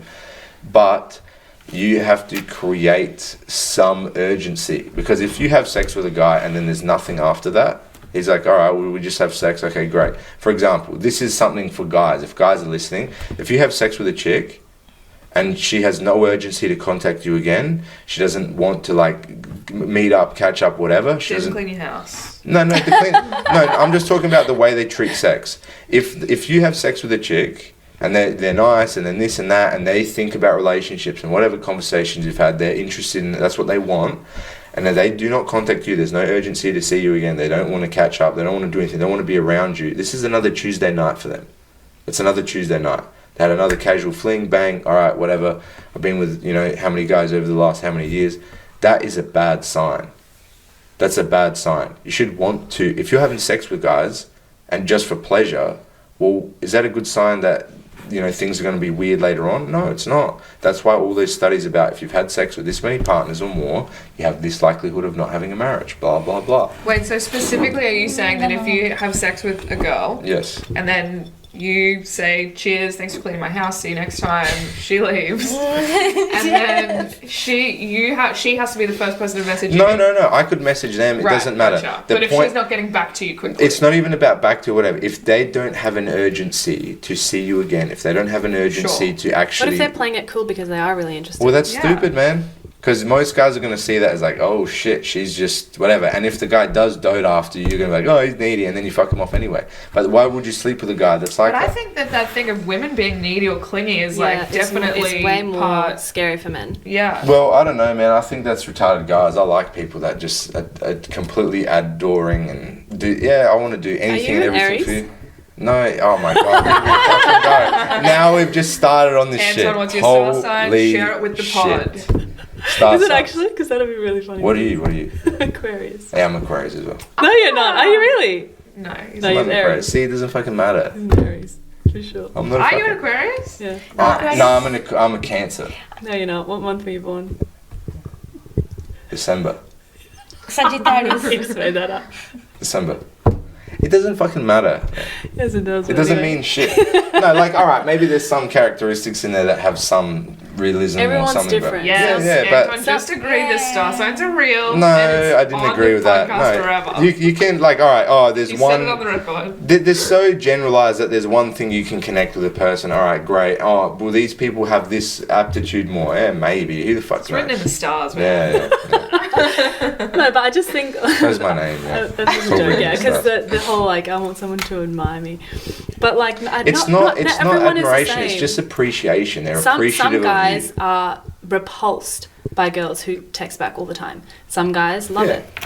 But I'm telling you, if they, I agree with that, but I just think that comes down to the individual and how much you actually care about them. Some people you actually truly care about because they hit all the markers for you. Men are the same. Men are the same. And I'm telling you, the markers generally seem to be around the things we've spoken about for the last hour or two or whatever. Yeah. The more women are like that for me, the more I want to be around them, the more attracted I am to them, the more I want them to be in my future, all of that stuff. Yeah. The more aggressive, combative, all the shit that we've mentioned that happen, the less I want that. Mm-hmm. I'm just saying there's markers for what people want. Just like the more attractive a guy is, the more physically masculine he is and muscular, the taller he is, the more money he makes, the more stable he is emotionally, all of these things, the more attractive you are to a majority of women. Mm-hmm. And generally that woman is going to appreciate all of those qualities in you, just like men appreciate all the qualities we've spoken about. Yeah. And it's not to the extremes and they're a robot and all this stuff. I know I did say that before, they just want a robot, blah, blah, blah, whatever.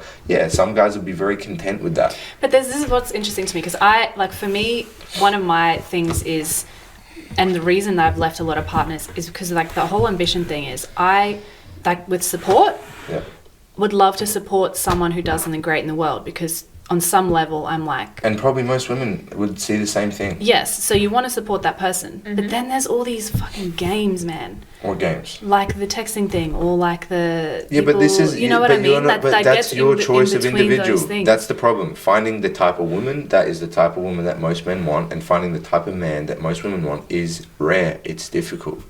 So don't fuck anyone and everyone. Figure out who they are first. That's the female game. You shouldn't be sleeping with people until you figured out whether you can see some amount of qualities in them that you accepting, all right, this is a possibility for this. We've changed the culture.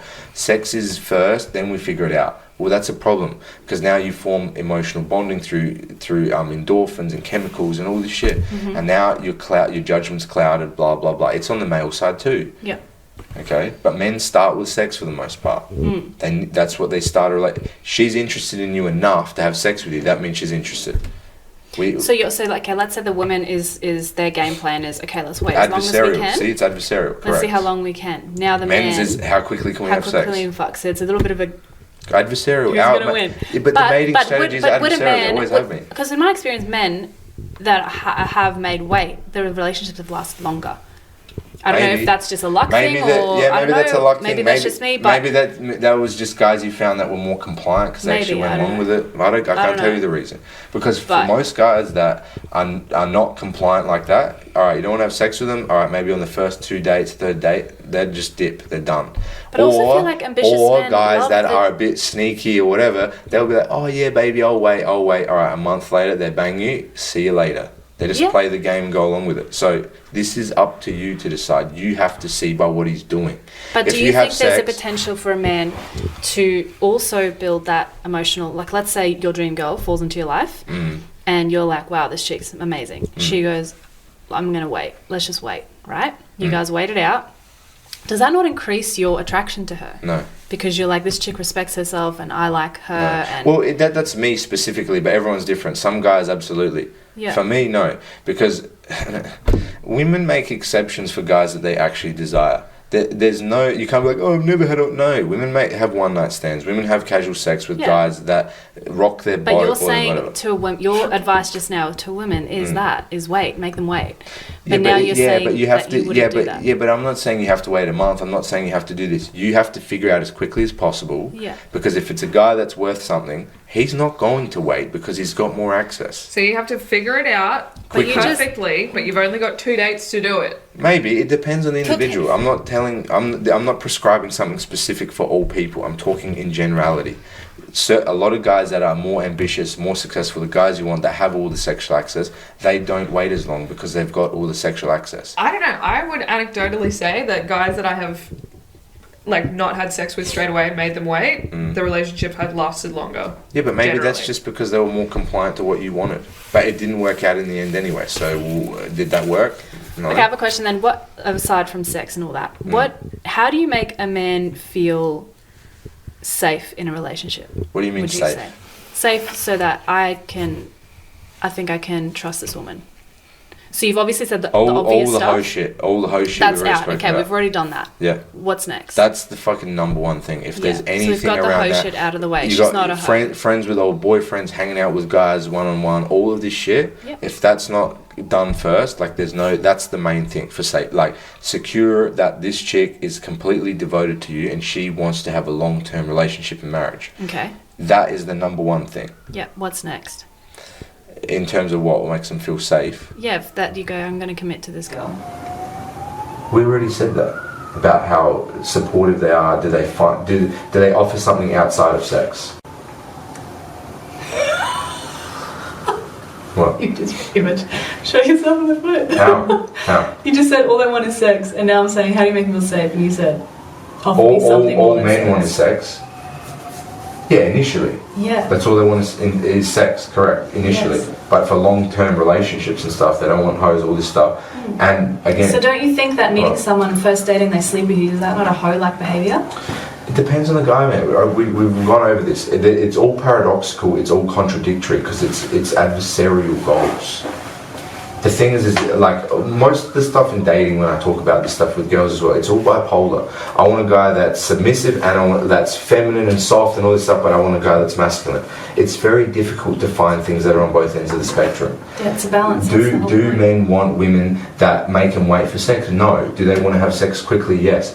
Are guys that see a chick that sleeps with them on the first date going to be like, oh, she might be a hoe? Yeah, some of them will be. Some of them won't. The guys that are really good with women, most of them don't see that as a problem because they have sex regularly. And many women have sex with them on the first date or second date or third date or fourth date or whatever.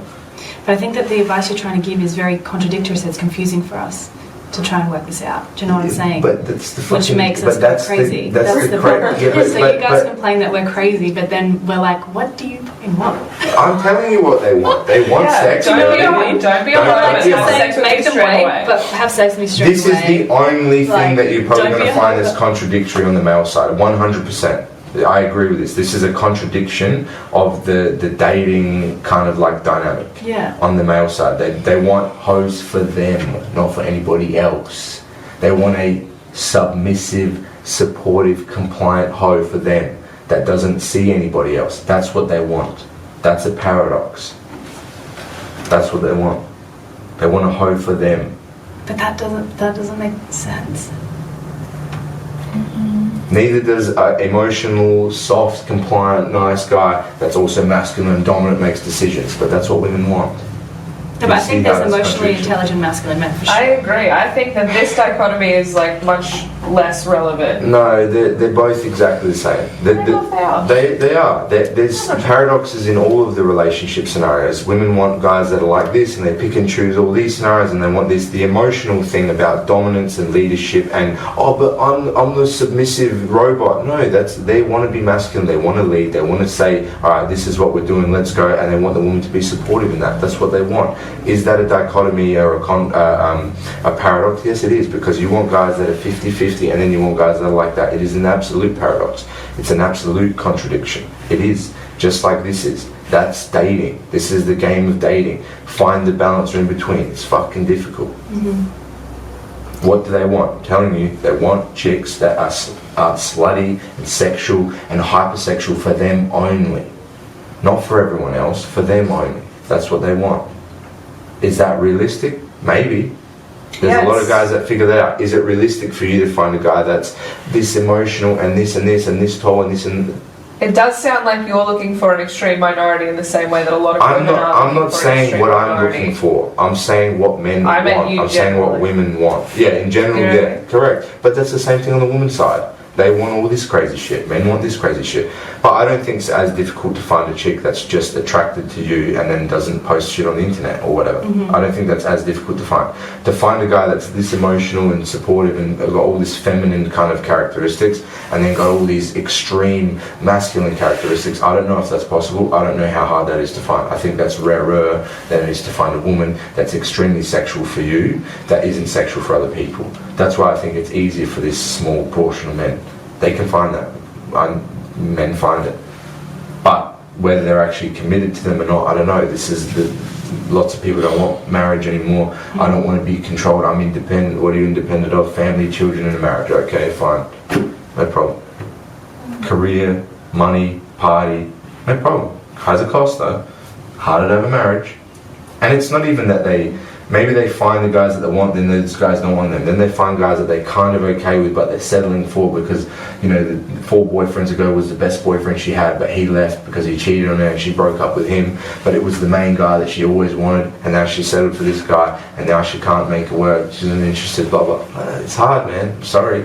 The less sexual partners you have, the more likely you're going to stay with somebody, even if it's not the best guy ever. I can't fix this stuff. Once it's done, it's done. You can't put the toothpaste back in the bottle, man. It doesn't work. It's happened. Yeah, I think it's a lot of conversation about the uncontrollable, which is really pointless because I don't think it's Nothing pointless. you can do. I you thi- can't really control the way that it is. But No, you what can I think would be more absolutely. productive I don't is to agree talk with that. about I don't what agree you with can that at control. all. I think you have to have an idea of what the dynamics are and what the function is to even come up with a solution. People don't even understand what the situation is. Yeah, okay, We so- learned everything just now in this conversation. You might not even take it in, you might not believe it, you might not want to believe it, whatever, but this is what's happening. What are you going to do about it now? First, you start with a conversation of how it's actually going, what's actually happening, which is what we've spoken about, what the men actually want, what the women actually want. This is what they want. Okay, now how are we going to make this happen? Okay, well, let's figure out a solution. All right, let's change the laws of marriage so men aren't so afraid to commit to women and get their shit taken. Let's do this. Is that going to happen? No, because people don't want to concede any power. Do you think that a lot of men are not getting married because they're worried about having their shit stolen? I know a lot of people that have think it's a already big lost trigger. money because of like 1-year relationships or 2-year relationships that they didn't have a kid with, and they just lost money, and they went to court and all this shit, and it's like, what? and they're like, man, I'm not doing that again. Yeah. I'm just going to date casually. Yeah, I think it's just like, it shouldn't The be. point is that the point isn't that all women do it, it's that they can, and that's the problem. I But just, they can. yeah, I just think that the shift should be on how we should act, and what, like you said, now that we have this knowledge, which again is just four people talking in a room, it's not really like this black or white. Yeah, but the problem is the more vague you make it, the more you leave, like the more concise you are with everything, the more you can actually realistically, tangibly come up with solutions. All the vagueness just leads to like, oh, but possible. Yeah, but man, what's the reality? What's the probability? What's the most likely thing that's going to happen?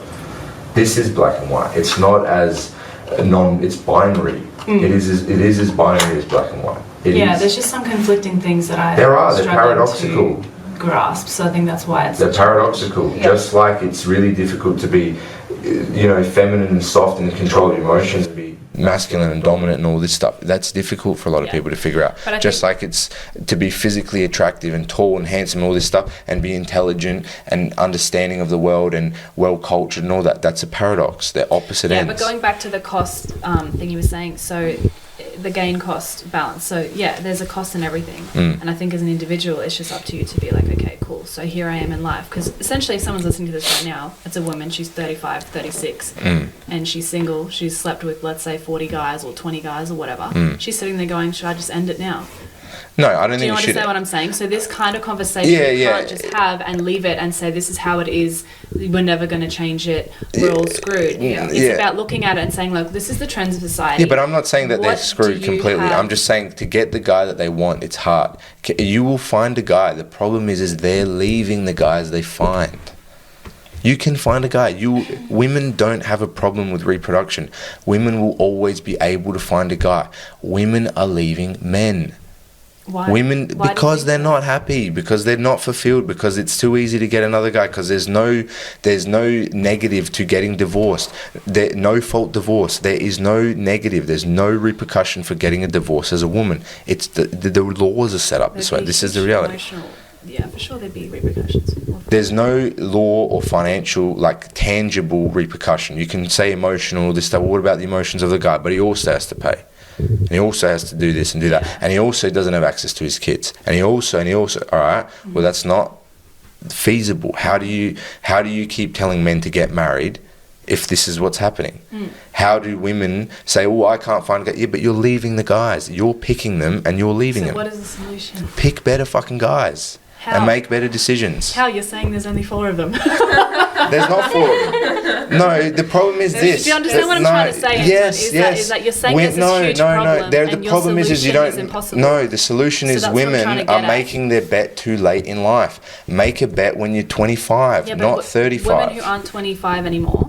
Yeah, it's They fucking also hard. need an Sorry. option. And Their also- option is settle for another guy that you don't like as much, and then maybe get a divorce when you don't feel happy with him.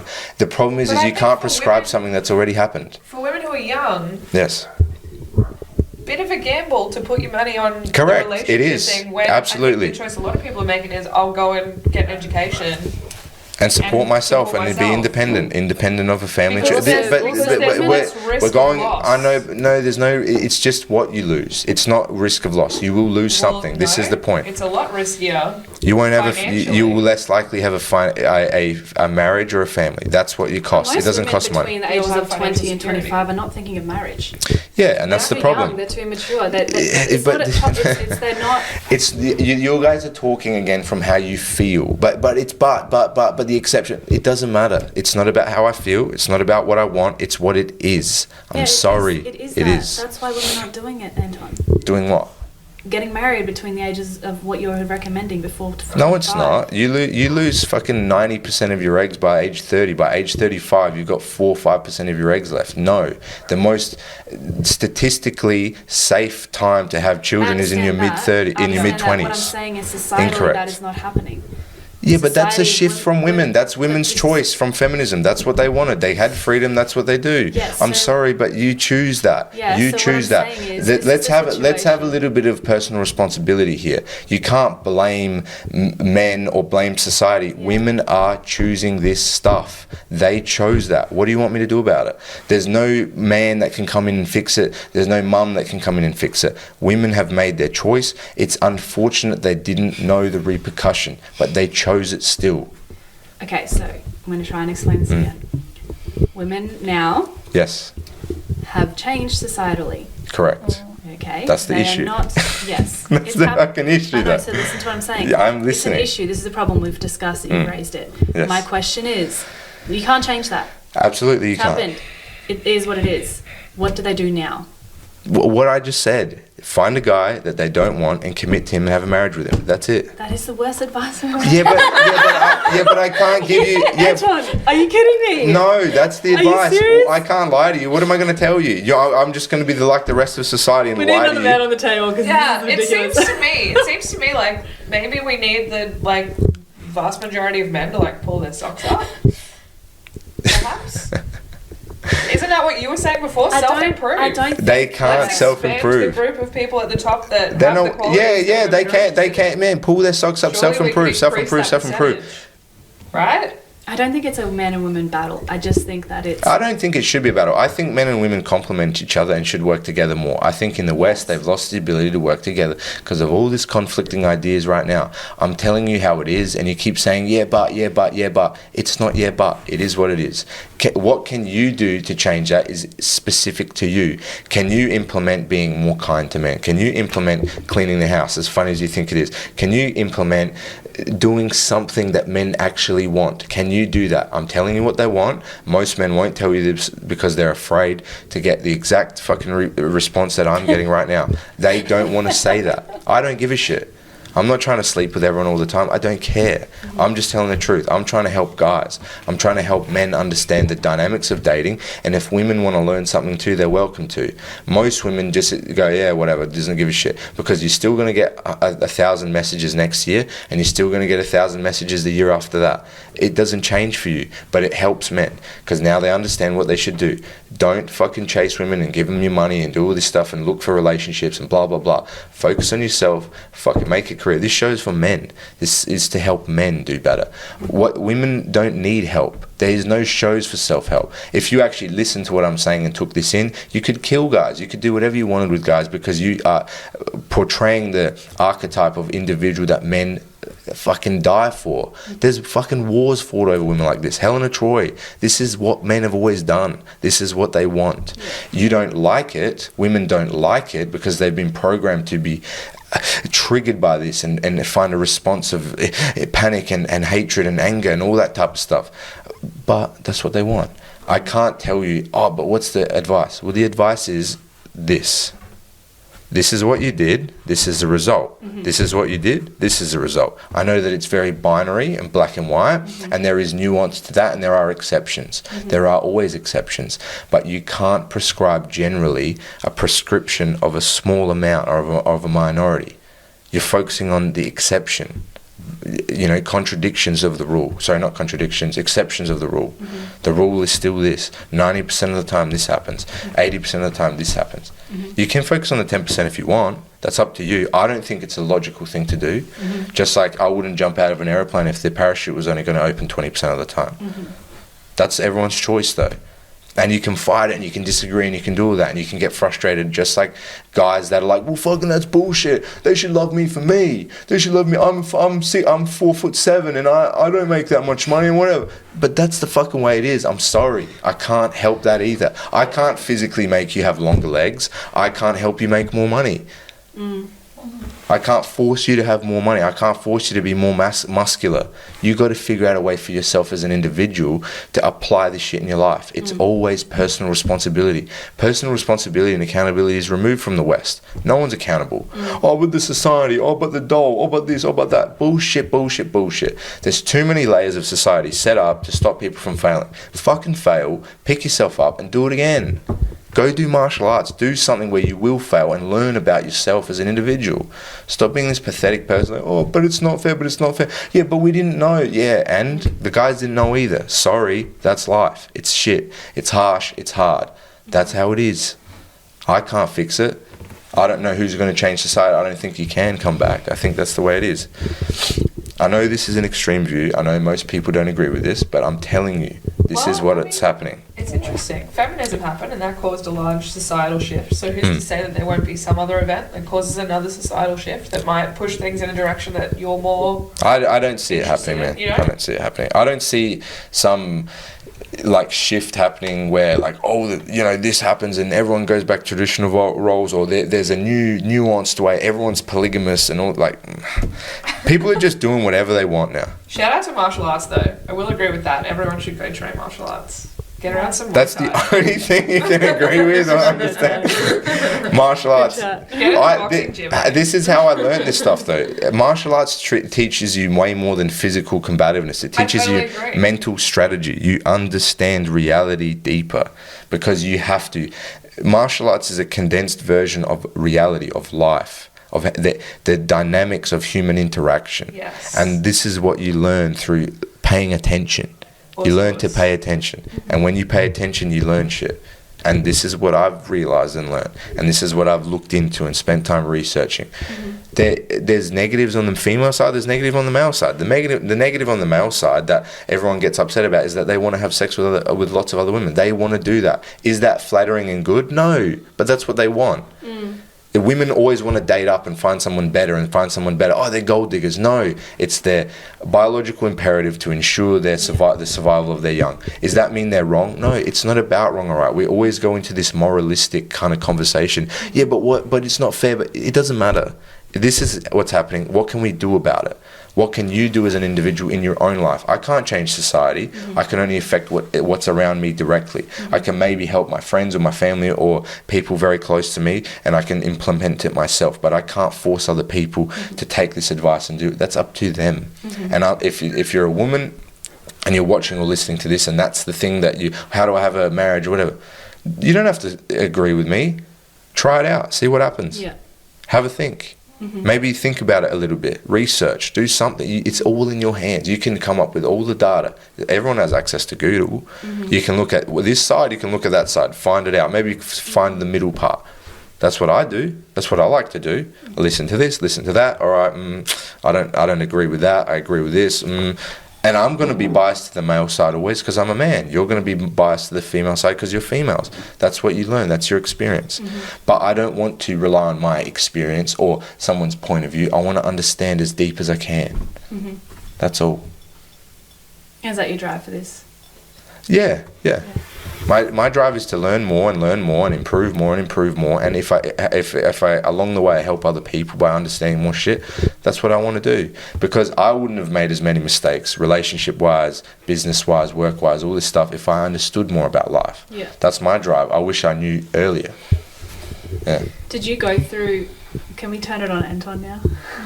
We can. I think all the cameras are finished and everything, but like the SD card's done. But Oh shit! I gotta go. Yeah. Sorry, we've gone way over on the screen. It's 8:30. Yeah. Is that it? We're done? Okay. No, we can do this. It'll just be audio if you want. Oh, sorry. Yeah. Do you need us to hang around for a outro? No. You good? Oh, is it done? Yeah, of course. Right. Just go upstairs. Sorry, I'm running so No, late. you can ask me questions. We'll go. That's all right. Thanks for having me, man. No worries. Thank Good you. to see you. Thank you. Thanks for the chat. Yeah. Can I message you about renting this studio? Yeah. Fuck yeah. Great to meet you, Tim. Lovely to meet you. Bye. Have a good night. Yeah, I think she's been getting calls for like an hour or something. Probably. Yeah, that was happening. I think we started a long time. I think it's been like 3.5 hours. Has it? Yeah.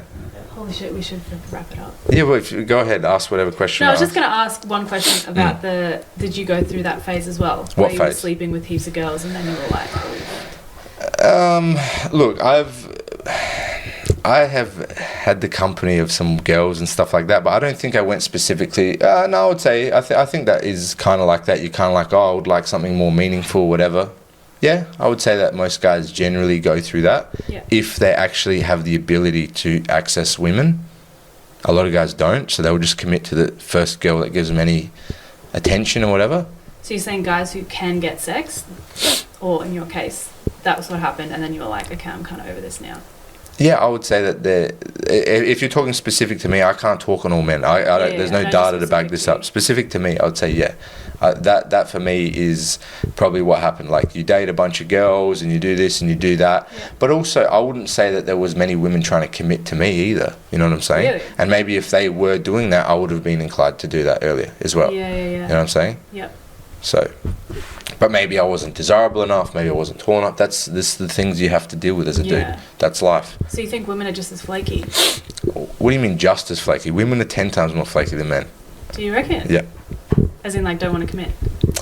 I don't mean like not wanting to commit. I would say that, look, I don't know, because the dynamic's out of balance now in terms of like equalness. Like, there's a small portion of men that don't want to commit because they just can do whatever they want. I would say the majority of other men want to commit, but again, is it out of genuine wanting to commit, or is it just because they want to commit because they get consistent sexual access? I don't know. A lot of people commit out of necessity. I want constant sexual access. That's why I commit. I can't tell you the reason. I don't know. It's one of the two. They want the commitment. They want someone special. I think everyone does eventually. But why did they pick you? Oh, well, because you give me constant sexual access. I don't know. I can't tell you what the actual reason From your is. experience? From my experience. From you personally, then, if you can't speak for men? Well, my particular perspective to the women that I committed to is I thought they were a particular individual. And then as I dated them for longer, I realised that they weren't, and then I stopped dating them. That's why. What made you realise they weren't? What did you think they were? were? Well, the indiscrepancies of their actions and their speech. So you should never pay attention to what people say, but what they do. And that's it. Give me an example, if you feel comfortable. Yeah, I feel comfortable. Just, similar type of thing you're saying. People being dishonest about certain actions and then actually doing this, blah, blah, blah. Yeah. So that was women as well? Yeah, 100%. 100%. Just like, oh, this is what I'm doing, and then they're not doing that. Yeah. Oh, I would like this, and then the actions don't represent that. Okay. That's all. Again, the unfortunate thing is like the two other girls said as well, is like people put on their best features at the start. Yeah. That's what happens, and you have to navigate that. So it's more of like a distrust thing that... It's not a distrust. That's everybody puts on a mask. Everybody puts on a mask, and it just... But then when they show you their real self and you're like, oh, this is not the same as what you showed me at the start. Yeah, and it doesn't Then align you with the start things to that had been agreed upon, that type of thing. So you go, okay, well, this is where I draw the line. If you're not willing to do these things, or if this is what you are going to do now, that's fine, but I'm not going to continue. Yeah, okay, I get you. And then, it might be an argument or this or that, whatever, because people don't want to concede or whatever. Did that put you off relationships for you? No, not at all. Not at all. I would like to have a more long-term relationship with, I don't know what. We'll see what the future holds. Yeah. Whether it's one person or two people or in another country, I don't know. But I'm not put off from having children, having a family or anything like that. I actually want that. Yeah. The problem is can you find someone worthy of doing that? I don't know.